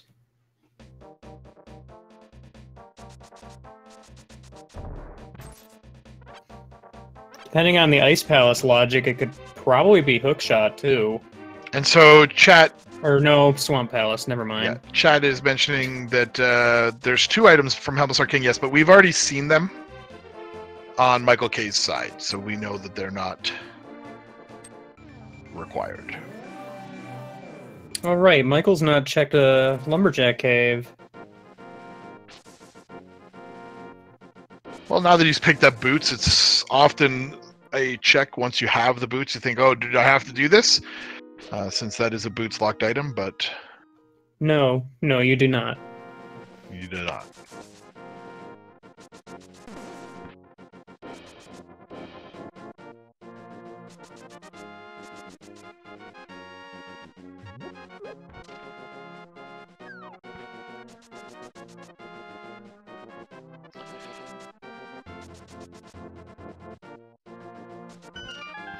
So the question next will be, where does Serberoth choose to go when he finishes Eastern Palace here?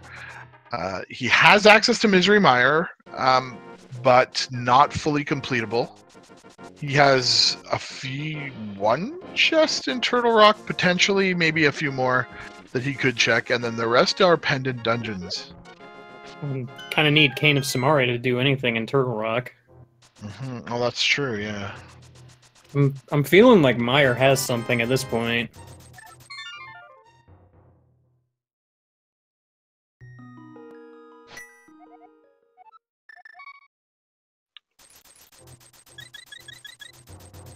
I mean, unless something is deeper in Ice Palace than Michael checked out.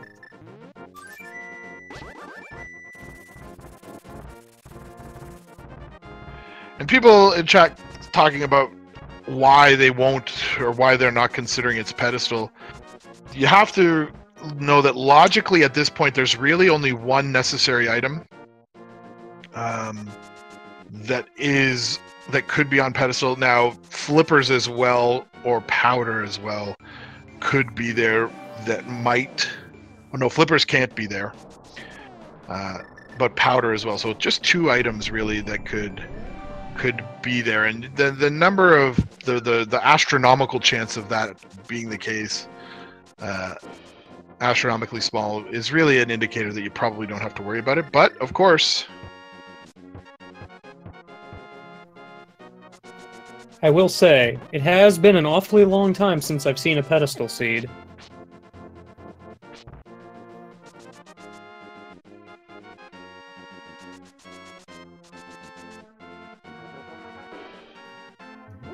Serberoth looking to go back and kill Helmasaur at this point. Yeah, and Michael taking this Death Mountain portal. gonna be stymied by Turtle Rock in just a few seconds.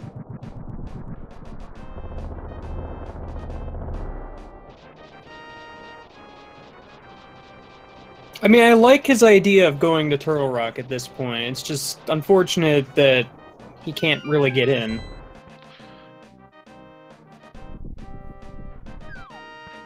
And I think he realizes that now. Has he not done Spike Cave yet, or was he the one who did Spike Cave? Or he's got Bonk, so he's gonna go through the first chest in Bonk in Hookshot Cave. So Yeah, he did do Spike Cave earlier. So this might really pay off. He's got to deal with that monster before he...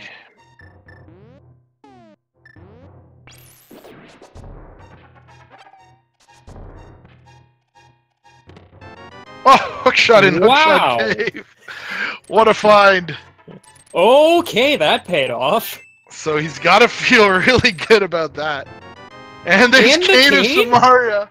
Oh my goodness. If there's Fire Rod in here, that will be play of the game. Hookshot with the huge value today. Wow. So that's a direct path leading over to Misery Mire now, you have to believe. It's just going to be an immediate saving, or mirror back, and fluting over to the Misery Mire area.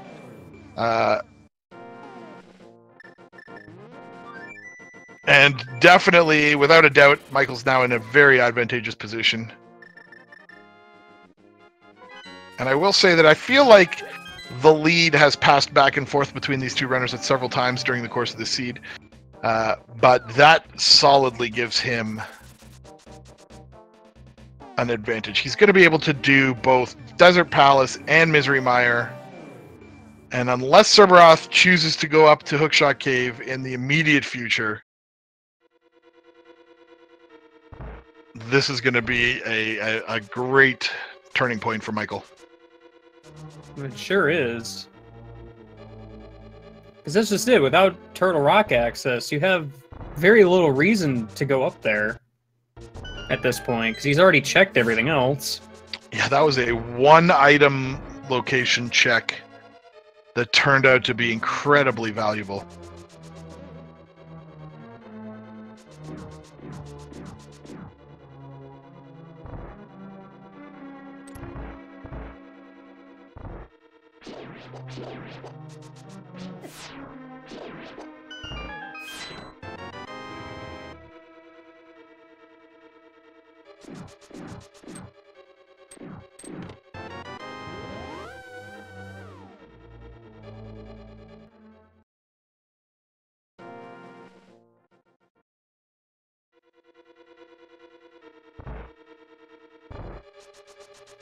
It does make you wonder where Serberoth is going to head to next, though.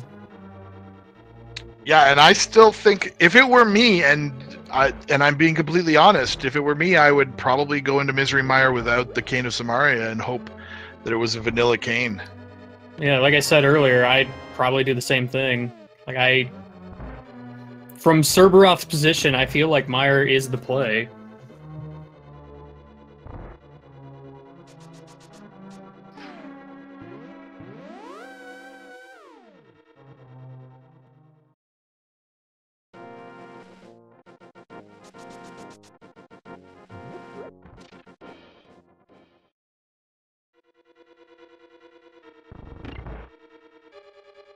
Well, Serberoth picks up his green pendant now.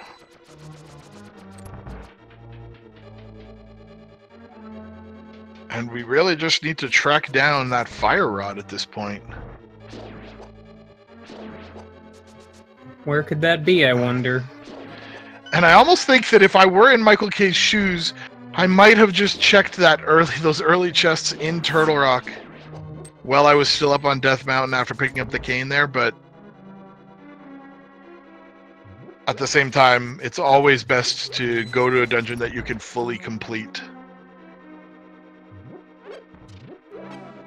And with 2 fully completable dungeons available as a result of that find, I can't fault him for coming to this part of the game. Yeah, I think I'd be too excited by finding those things to be thinking about Turtle Rock right then.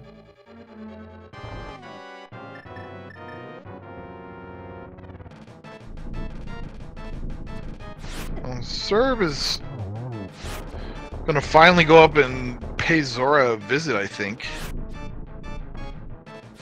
Last time he was here, he had 457 rupees. Not enough.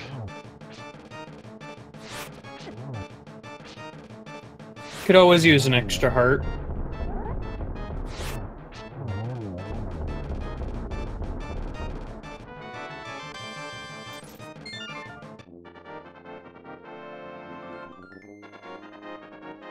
Now we know that this is just going to net him a full heart container.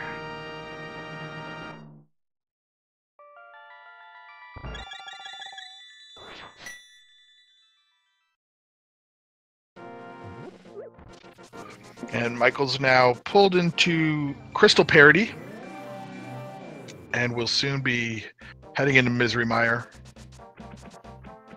This time, he can actually go in, having both options instead of none.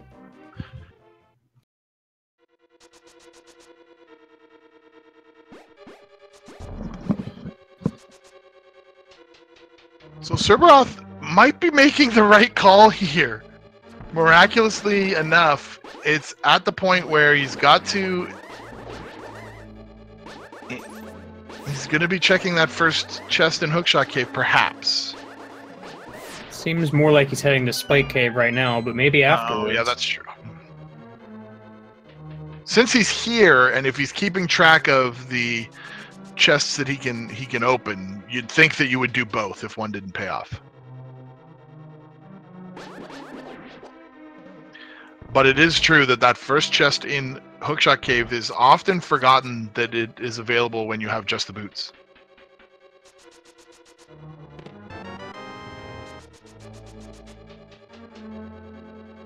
Or maybe he's just taking the top route. Well, he can't hookshot across the bridge, so he has to go this way. Right, because that where hookshot is. Yeah. So Chad asks, is bonking considered logical? And the answer is absolutely yes. The reason why is because there is a point in Ganon's Tower where you can bonk across a gap in order to get to a fairy room, which means that the developers intentionally meant for that to be a mechanic you could use.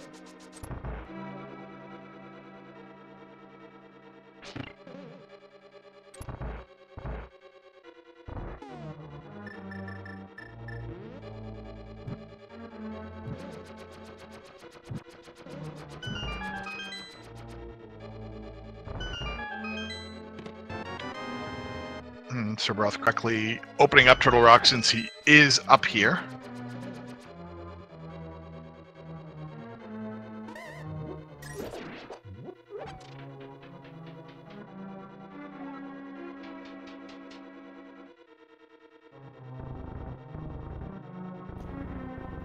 Without Fire Rod, gonna have to do some slow block pushing here to get this chest, but you gotta do what you gotta do. And Serberoth on his way to get his hookshot. And King of Samaria. Oh, accidentally picking up the skull pot. Yeah, you gotta be a little bit careful of that one. Yep. Usually you want to shoot an arrow at that.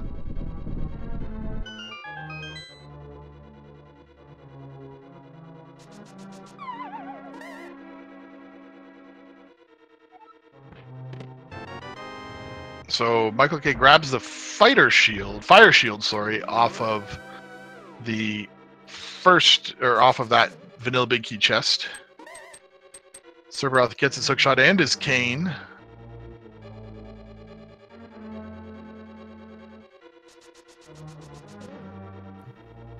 Gotta wonder how he feels about finding both of those there. Well, at the one point, I would say it's kind of frustrating, but he didn't take too long to get there after having achieved the ability to open it up, so you can't be too upset with that situation. He's going to immediately... Oh, no, he's thinking about it a little bit. He's then going to immediately head down to the Misery Mire area, so we're all probably going to be within a dungeon of one another at this point.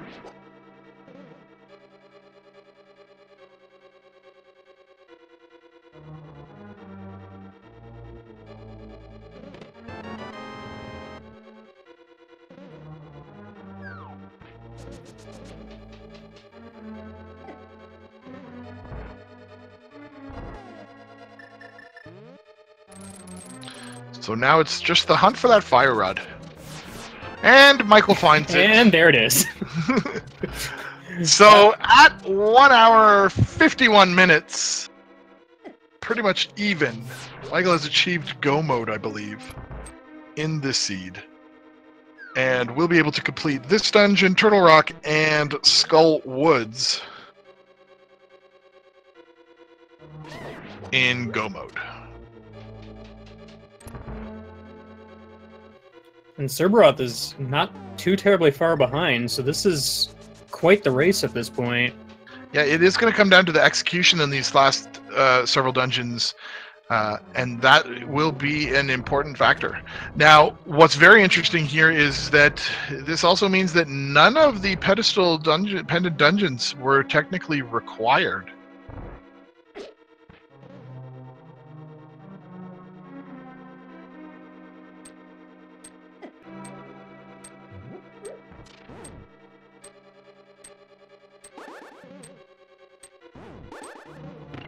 That darn spike getting in the way of his Cane of Samaria block shot.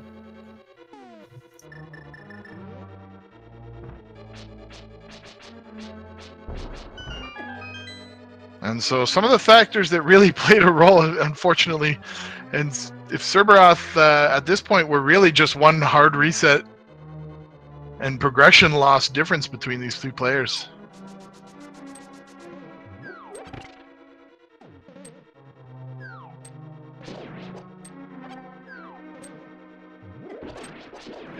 Yeah, it's a real unfortunate factor in all this. Looks like Michael K trying to pick up a couple extra bits of health before heading up to fight Vitreous. He does have a fairy, I believe, or two. Yeah, I think he's still got 2. 'Cause he caught a few, didn't he? Yeah, and he has silvers, so this fight is fairly straightforward. Just gotta take out these eyeballs with a single silver arrow each. He does have very few arrows, though. He has just enough to finish off Vitreous. And he successfully does so.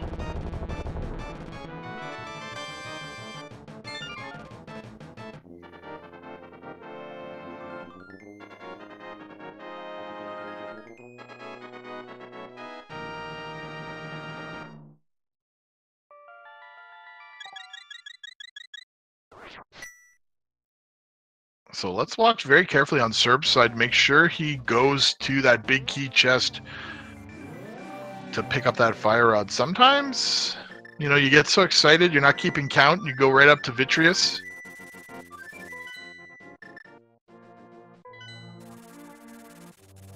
Once you pick up that big key. Yeah, I think at this point, he's heading there. Well, he does have a good ability to route. Yep, he's going to head straight south to the big key chest. So he'll also collect the fire rod here, go up to both Skullwoods, and then finish off Turtle Rock before heading into Ganon's Tower. And he's in a significantly better arrow situation than Michael K was, so his Vitreous fight should be much easier, or at least much less stressful.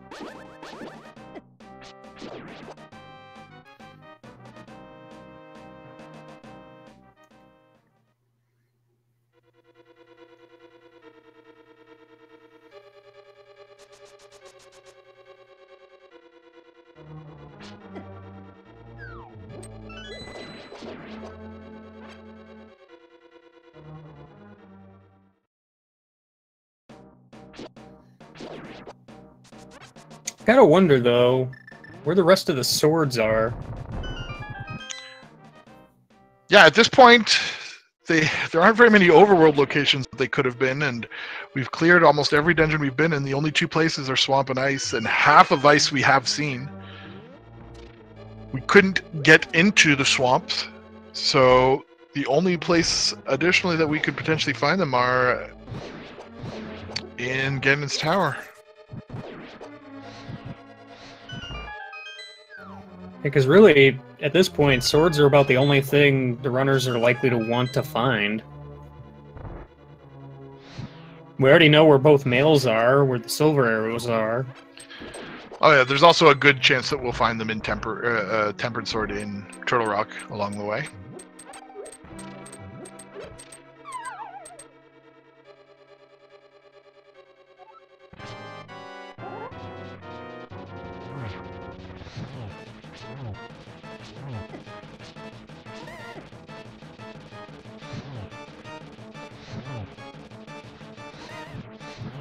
This moth has been asking to die for far too long.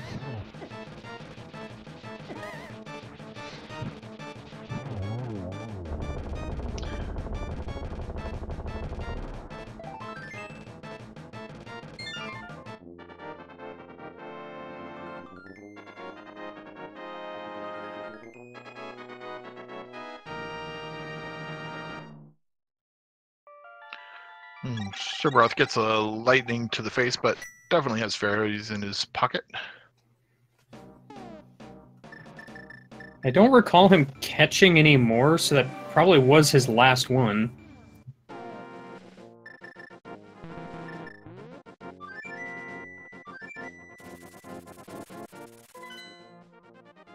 And with that, Michael K is going to make his way up to Turtle Rock.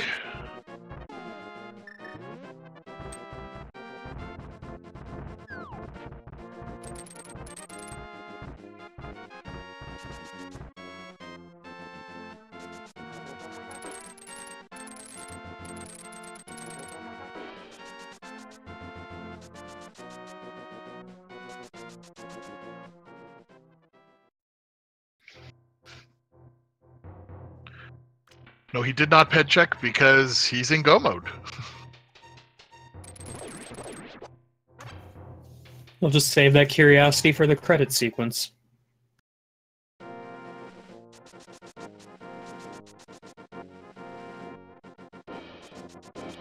So, one short dungeon advantage ahead. Just the final boss in Skullwoods, but separates these two runners. Well, and a mountain climb, I guess. Mm-hmm.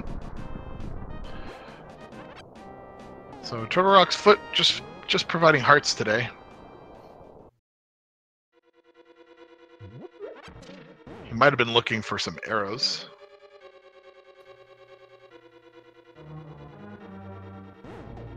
I want to say there's some arrow drops under pots in here somewhere.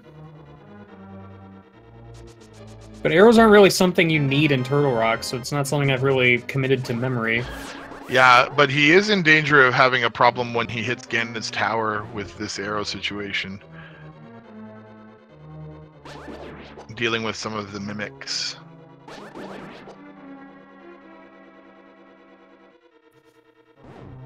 I mean, good on him for making note of it, at least. Mm-hmm. Oh.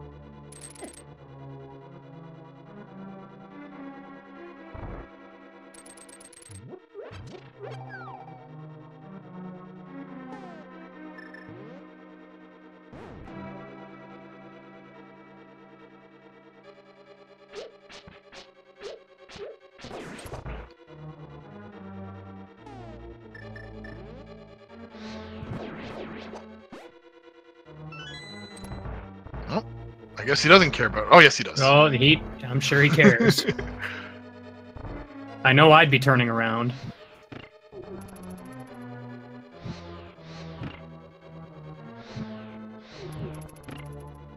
It's Chain Chomp. Really clingy. Yeah, it's times like that you wish you had red mail. Yeah, probably.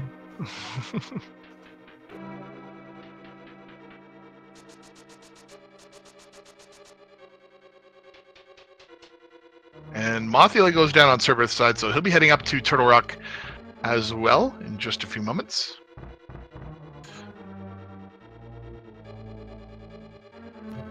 Yeah, I want to say it was those 3 pots back there. One of them has an arrow drop under it.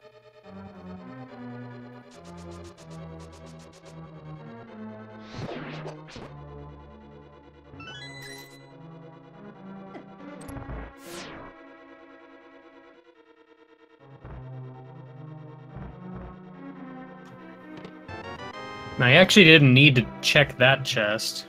He already had the big keys. They're short of an item. Really couldn't have been anything there he'd want.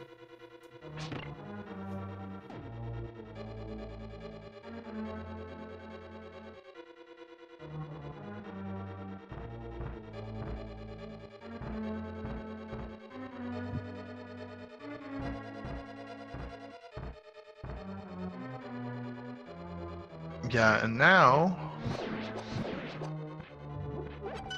unless he's looking, well, he is looking for a sword. I would imagine that he does want to find a tempered sword. The difference between tempered sword and master sword Ganon is pretty intense. Oh yeah, I can relate. But doesn't care enough to check Mimic Cave for it, so. It is a bit longer of a check, so...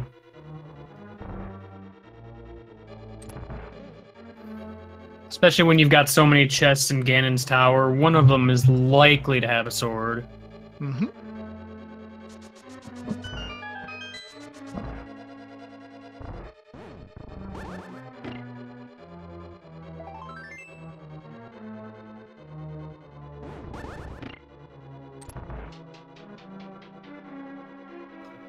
I'm not completely sure what Serberoth is doing right now.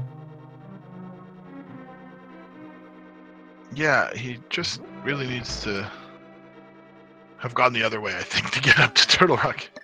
He was trying to take a shortcut that turned out to not be a shortcut.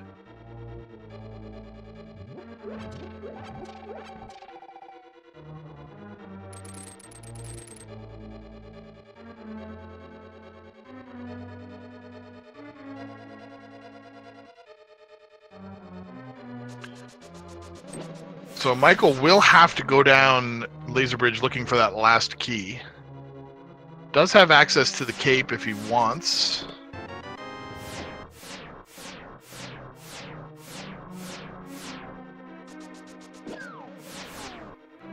And wisely, I think it's going to go grab this door.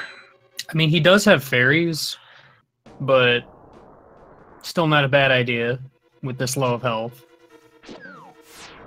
Well, as well, with the way this seed... Oh, it grabs the key off the first chest there. With the way this seed has been going for both of these runners, a little bit of safety and insurance seems to be a good thing.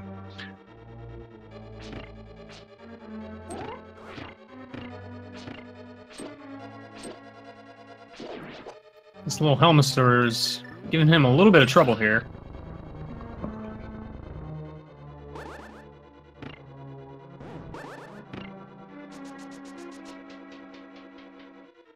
And he heads to Trinex.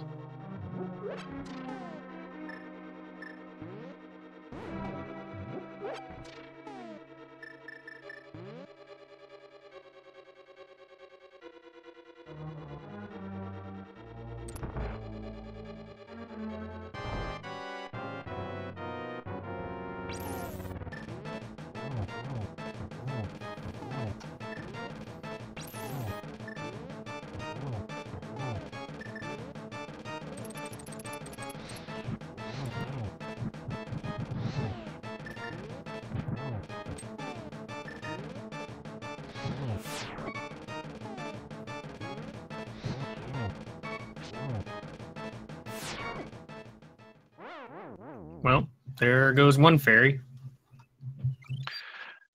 Yes, you can use hammer stretch as Michael is trying to take down the heads. It's the same as using a tempered sword, but slightly different as far as damage is concerned. He must have missed one of them on that first hit.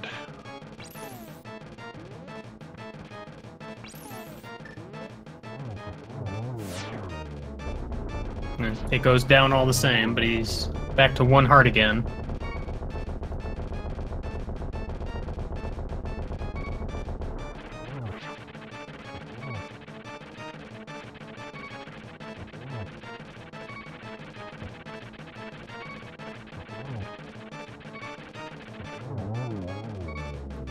Hammer trying to not one of my favorite fights, but he gets it anyway.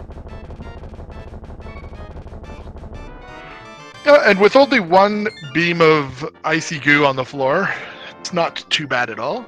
Fairly clean for what it was. And with that, Michael K is ready to head into Ganon's Tower, so that means one thing for the chat. It is time to start the Ganon's Tower Big Key game. So, if you are a subscriber to any of the Speed Gaming family of channels, or you've donated 250 bits, you're eligible to enter the game. Just enter a number between 1 and 22 as to where you believe the Ganon's Tower Big Key will be located this particular seed. So, Game Guy, where do you think we're going to find the GT Big Key today? You know, typically I just pick number 8, because it's me. That's just what I do. But given this seed, I'm feeling Tile Room today. Tile Room. Oh, I'm gonna go with number 1. I feel like we're getting we've been trolled enough, and the seed wants to reward the players. So I'll go with number 1 today. So get your guesses in, and we'll be stopping in. Of course, the winner will have their name forever emblazoned upon the leaderboard until such time as we decide to delete it.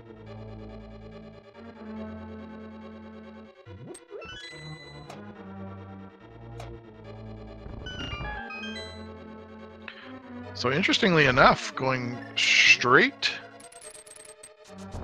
left side. So first check was just the torch, was a rupee.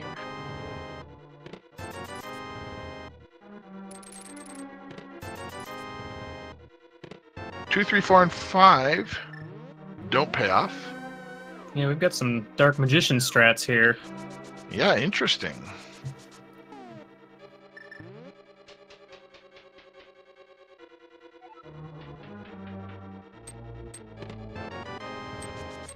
Six and 7, also keys. All of the keys being found very early on.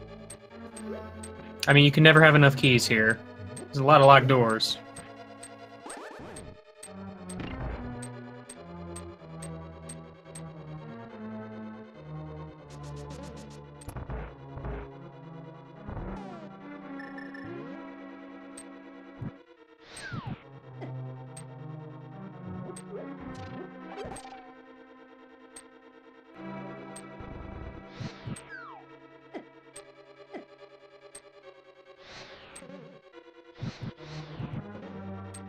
Uh-oh.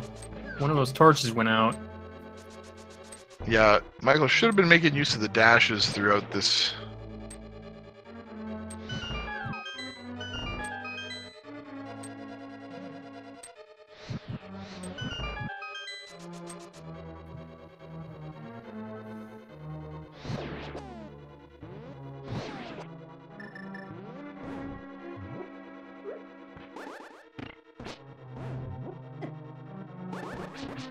Serberoth also going to take the safety door here. So here we go with number 8. Just 5 bomb capacity upgrade.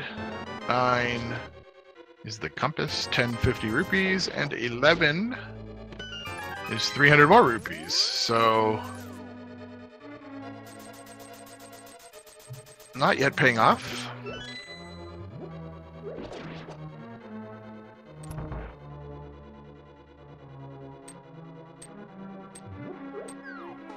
Yeah, it's time for the not often seen right side to Ice Armos path.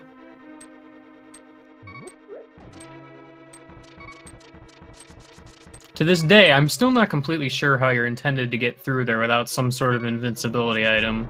At least without getting hit. Yeah, I've had to use the hookshot to do it before. To use the invulnerability frames, but I guess that counts as an invincibility item.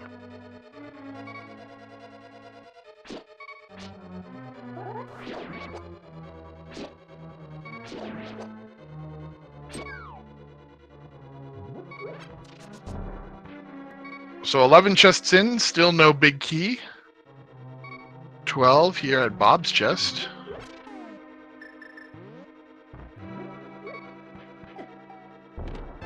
Is the shovel? That could be useful. And with one heart on Armos Knights, you kind of, even silverless, or even silver, you know, you got to be careful. Got to take them seriously.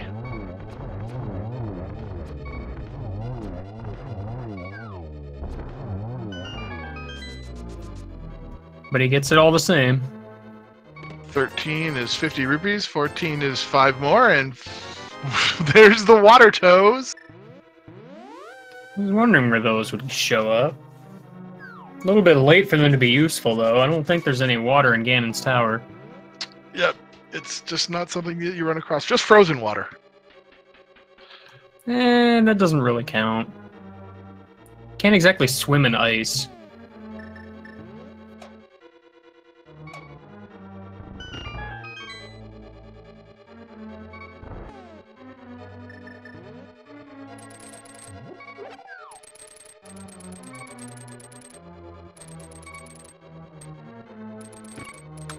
Serberoth's got a lot of ice on the floor.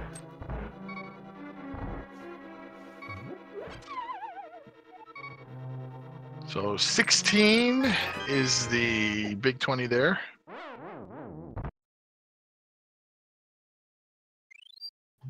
Oh, I thought Serberoth had a fairy. Oh, that's just so unfortunate. Fortunately, he took that safety door.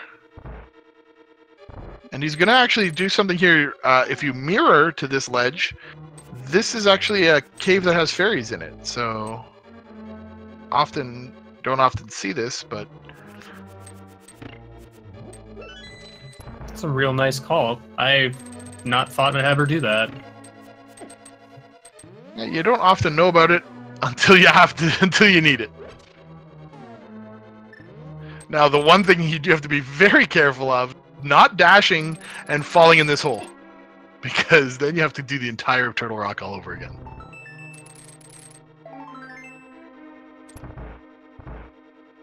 $17 turns out to not be... Actually, could you not drop down from an upper ledge to the portal again? I believe there's a drop off to that ledge. Oh, maybe. I don't know. Every time I've done it, I can't remember the last time I did it, but it was awful. So... Well, what'd I tell you? I know the seed now. Is. You know, let's be fair. We should have known better. Clearly, this seed demanded tile room. And just when we thought it was going to get a little nicer, it did not. Making use of that cape glitch to just kind of chill out for a bit.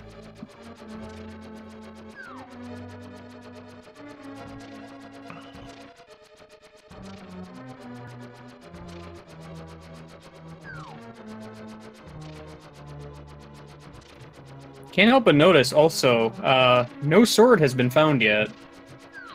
That is true. We went entirely through all of the chest locations here in the bottom of Ganon's tower, excepting, of course, the big key chest location, which we will probably not go into. Or maybe we will. No, he's getting the magic. Oh, he was getting the magic, okay. That's a good call. I like that. Meanwhile, Serberoth is having a really rough time here with Trinex too. Has used both of those fairies that he's picked up. You got to be careful. The Firehead. He's also running a little low on magic. Yeah.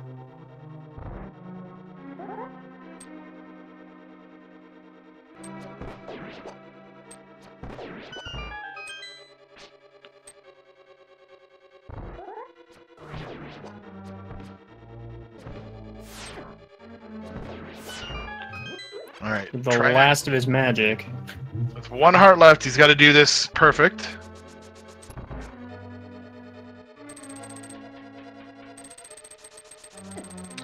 And unfortunately, he takes another death there. That's another game over death, so he'll have to make another attempt. Ooh, Michael gets all of the spikes blocked. Huh. It's an interesting and very noisy trick. Yeah, I've never done that myself. And so this area right here that Michael's doing is the reason why bonking is definitely logically intended. That is the only way to get to this room that the developers of the game originally put in.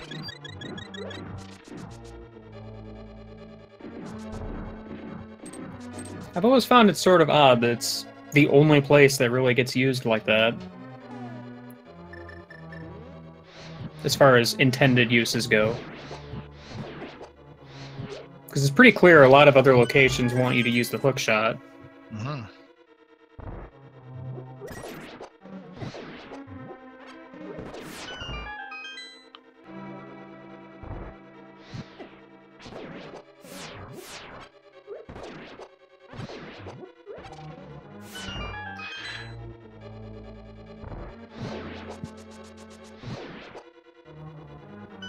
Michael making liberal use of that fire rod to get through the gauntlet.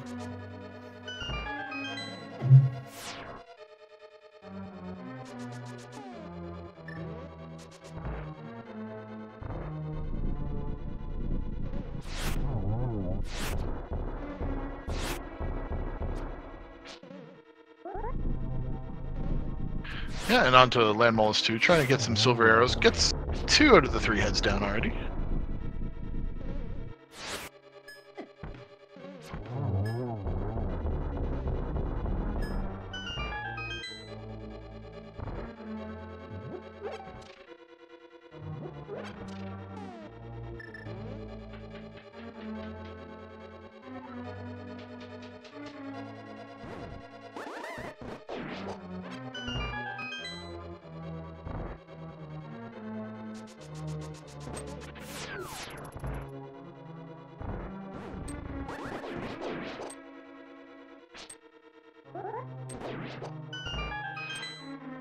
Michael K gets that last whiz robe there. And is preparing to light all these torches before heading into the Trolldorm fight.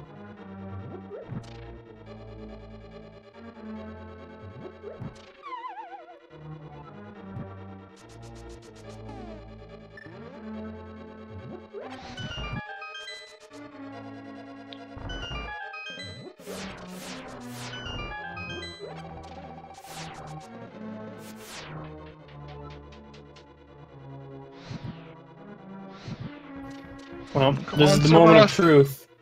Is there going to be a sword up here?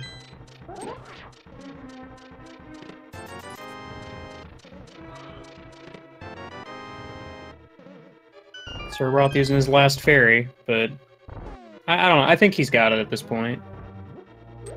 Yeah, I think he just has one more hit on Trinex necessary. There it goes. Whew! I was getting stressed out there. Yeah, it's cutting it a little close. And just 300 rupees here. He'll have the chest after Moldorm 2.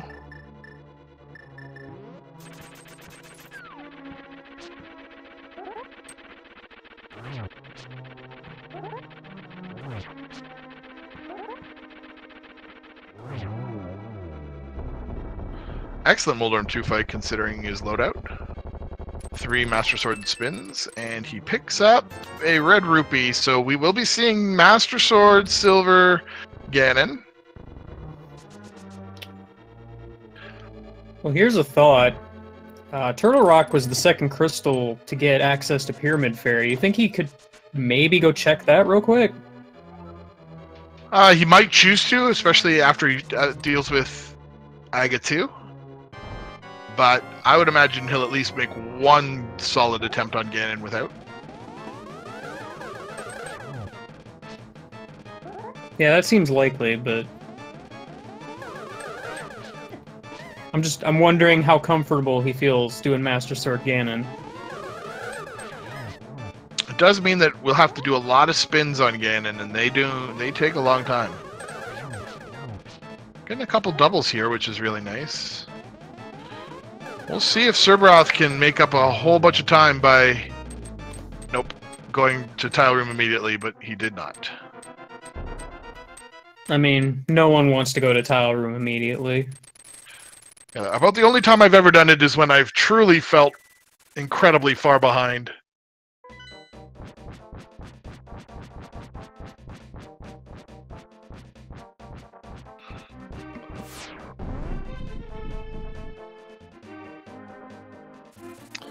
So 5.5 hearts. Michael heads into this Ganon fight.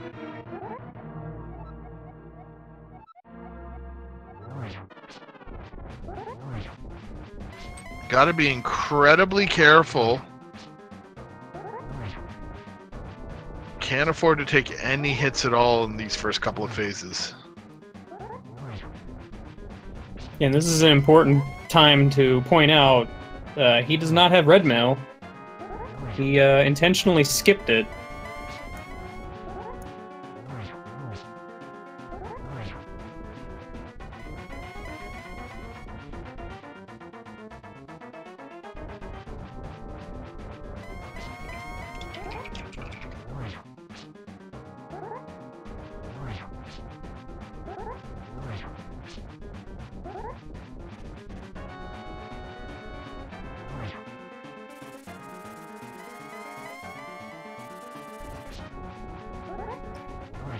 Well, he made it to phase 2.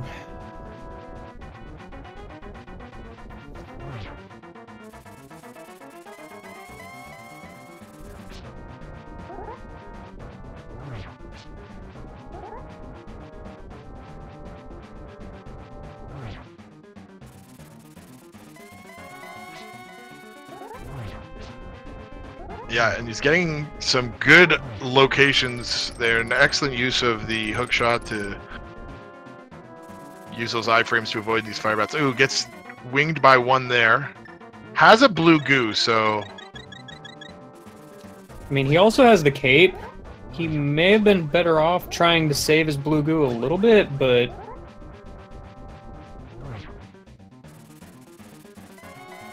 we'll see what happens, I guess.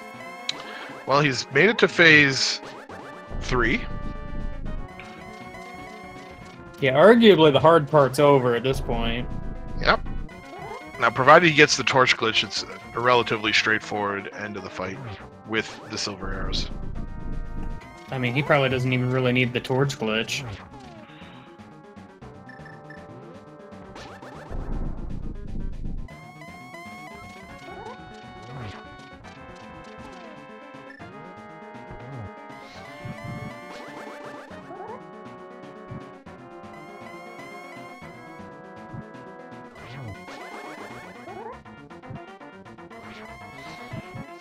Doing a silverless strat.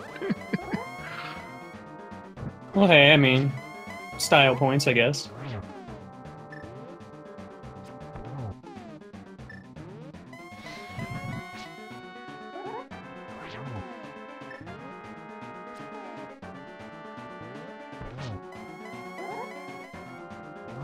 And with that, Michael K takes down Ganon, and as long as he's safely able to cross this bridge here into the Triforce room, he will take victory here in the 2-4 seed matchup in just a few moments.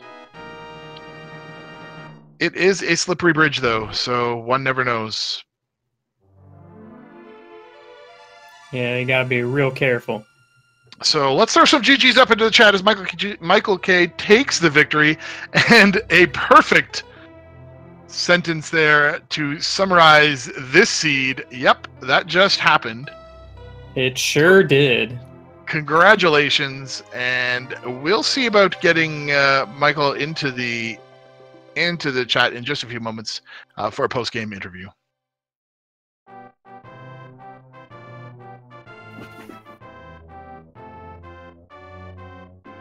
Hello.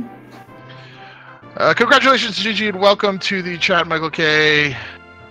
Tell us about this seed. It was an interesting seed. Interesting is one thing to call it, I would say. It was so interesting that I couldn't even use my usual strats for the early game. Yeah, it was very slow to start off. Have you had a random been bombs only for the first 40 minutes before, or is that a new? I did had a few in Swordless, but it's usually not that crazy, especially not in standard. Yeah, throughout most of the seed, all you guys were really finding were just low amounts of money in heart pieces. I guess skipping Hype Cave didn't help. Yeah, and we were going to ask you about that. So you went through the Hype. You had access to Hype Cave relatively early on in the Dark World there, and it took a long time before you went there. Was there any particular reason? We agreed on skipping Hype Cave as long as possible, and so I fake leveled into ice, sequence up to that mountain, really everything. I see. It turned out, and then the sequence break that you took up to Death Mountain, because it provided you with a mirror, gave you access to Turtle Rock and Graveyard Ledge, so you really got led down that wrong path for a long time. So it was interesting to watch for sure. Yeah. So the other major play that really did give you a great advantage was immediately after having boots and dealing with the apparent boots dungeons that you had access to. You went up to Turtle Rock and went to the Hookshot Cave for that first check. Was there any particular reason you went there before going into Misery Mire? Or? I almost had it checked off already, and then because I already went to Dark Death Mountain, and so I decided I'd do it before I forget it. Yeah, just to avoid making that mistake and being like, oh yeah, I remember it now, so I might as well do it. Yeah. Was my first hookshot in that one chest. Yeah, and not only that, picked up Cane of Samaria there, so yeah, extra bonus. So Serberoth unfortunately taking another death here in Ganon's Tower. How did you guys how did chat reacted to the Thai room? Oh yeah. It was a real good time, considering I actually predicted as such. So I can blame you. Well, we were honestly feeling like this seed had already thrown more than enough trouble your way that would have been unfair of it, but of course the seed doesn't care. So you now so with that victory you pull up to 3 wins, 4 losses in the tournament. Just any comments or feelings? How did you find the Spring Randomizer tournament this time? It was an awesome experience. So many great people, so many great opponents, many great commentators that I could work with while tracking. It was a very great time. Yeah, I must say that it has been a very exciting tournament, so I'm sure it was great to be able to participate.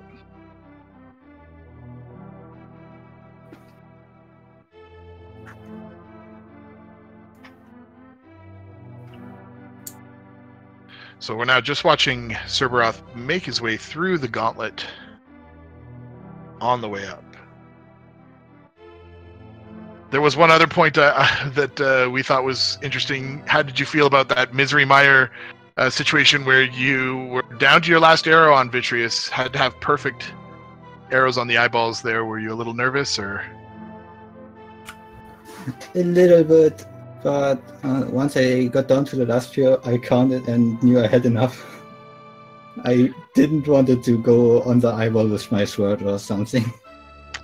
Yeah, and the Seed was particularly stingy on the weapons because Master Sword, at the end, no one knows where the last 2 sword upgrades were. They certainly weren't in Ganon's tower. So how comfortable are you with the Master Sword play on Ganon? I'm comfortable enough with Master Sword Silverless, but you don't really want to do that if you get another weapon on the way. Yeah, I don't think anyone wants to do Master Sword Silverless. If they can help it. And for swords, I guess, Catfish or Pyramid Fairy, a few shakes that we couldn't do. Yes, I believe Serb did get to Catfish, and it was just a bomb capacity upgrade. I mean, there's also the entirety of Swamp Palace that was never checked. Yes, Ice Palace has all of its items. Are you only for dungeon items? Yeah, those were the only 2 places. Both of you full cleared pod. So it really was. It really didn't want to give you any help along the way. At least we had some early health. At least that. Well, you had lots of early health. Yeah, at one point you were, I think, 12 hearts and blue mail before you had the sword. Yeah, seems about right. I seem to recall you guys found 4 heart pieces before you were done with Escape, which is pretty unusual. I lately have the feeling that you go out of Escape with 4 hearts, and either with cost of heart pieces or finding a normal heart. So, kind of usual for me lately. Well, that's just it. Usually it's just a heart container, not heart pieces. I had a few seeds of that. But no response. Yeah, just a large amount of bombs at the beginning. At least it gave you that, so that there wasn't a lot of times where you were running out of bombs as well as having no weapon. But so the chat wants to know why you reset the game upon finding red mail. I hate red mail. Doesn't look good on my sprite.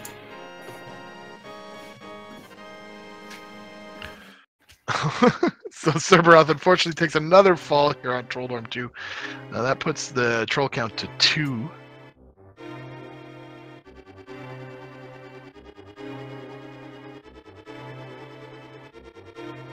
And just the frustration setting in for sure. I think there's another fall as well.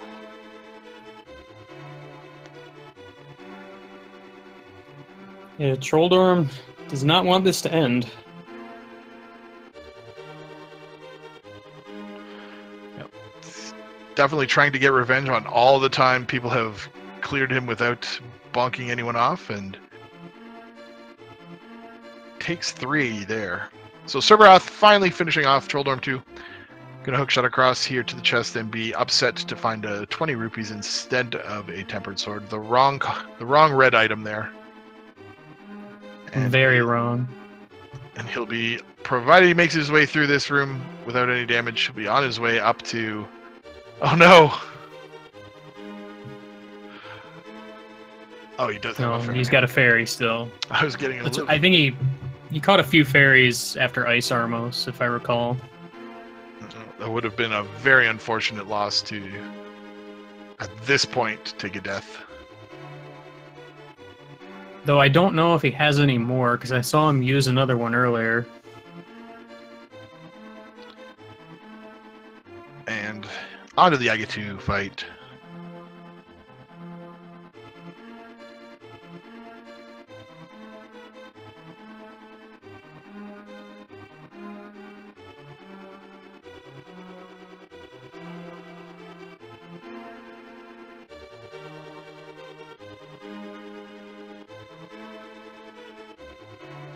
Gets a good double there.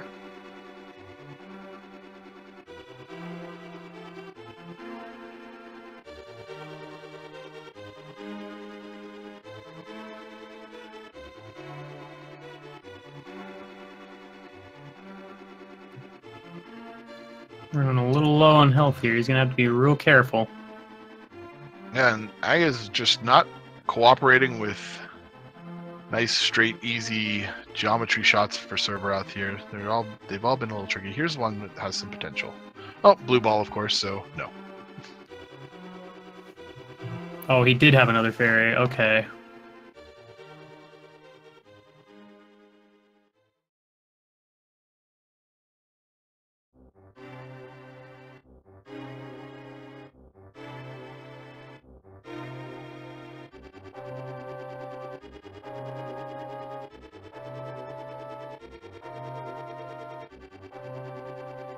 And there he goes. Gets the 6th hit on Aga2, and we are off to the Ganon fight for Serberoth. Hopefully, his ability to get through Master Sword Phase 1 and 2 will put him clear to the end of the seat.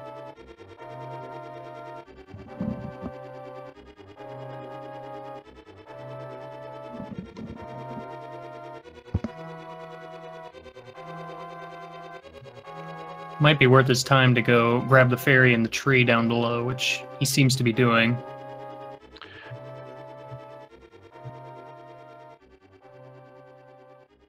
Might even choose to go and grab some blue goose from the witch's hut. It's also a pretty good call. Yeah, just to make things real safe, especially when dealing with this particular item loadout.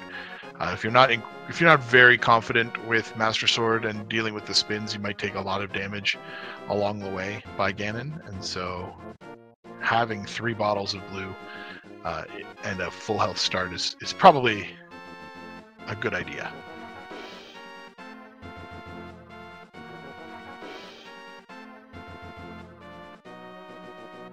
And it's not like he's hurting for rupees at this point. Yeah, all the money was at the end of the seed. I didn't realize he had a 3rd fairy the whole time. He must have restocked at the secret room, I guess. I didn't see him do it, so... Yes, I didn't either, but turns out that was the case, so Serberoth's now going to head over back to Ganon with full health, full magic, and 3 bottles of blue potion in his pocket.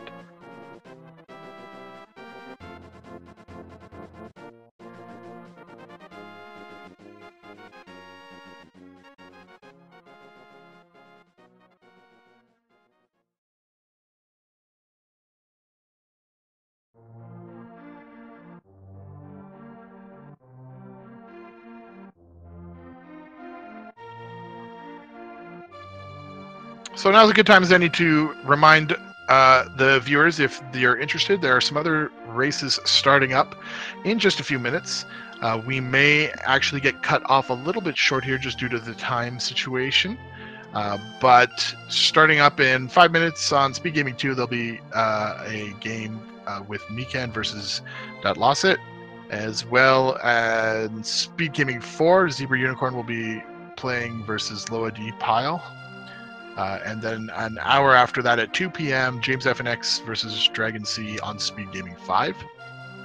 We will stay with you as long as possible and hopefully get to the end of this particular matchup before that time.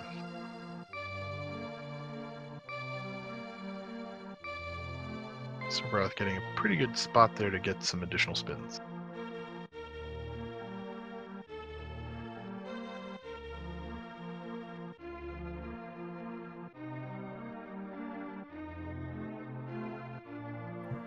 Making it to phase 2.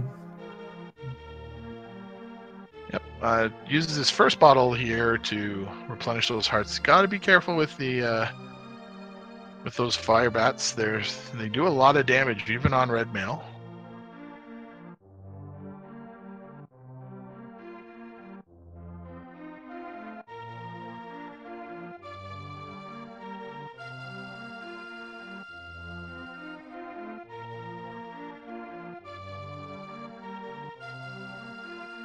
And here's the danger when you're in Silver Ganon. Oh, takes the death here. Oof. The danger is often to go a little bit too aggressive, and instead of just trying to slowly and carefully and methodically deal with the Ganon fight, Serberoth, unfortunately, takes another death here.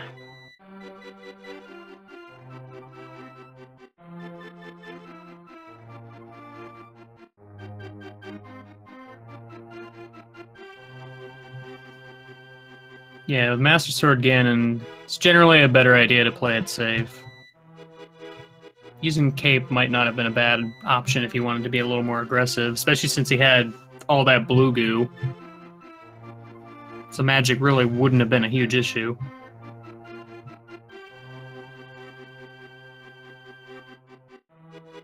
Yeah, and choosing not to use the Cape there was a little bit more stressful. Unfortunately, we can't tell what's up with Serberoth at this point, but he may be choosing to retire from the race. We'll take a look.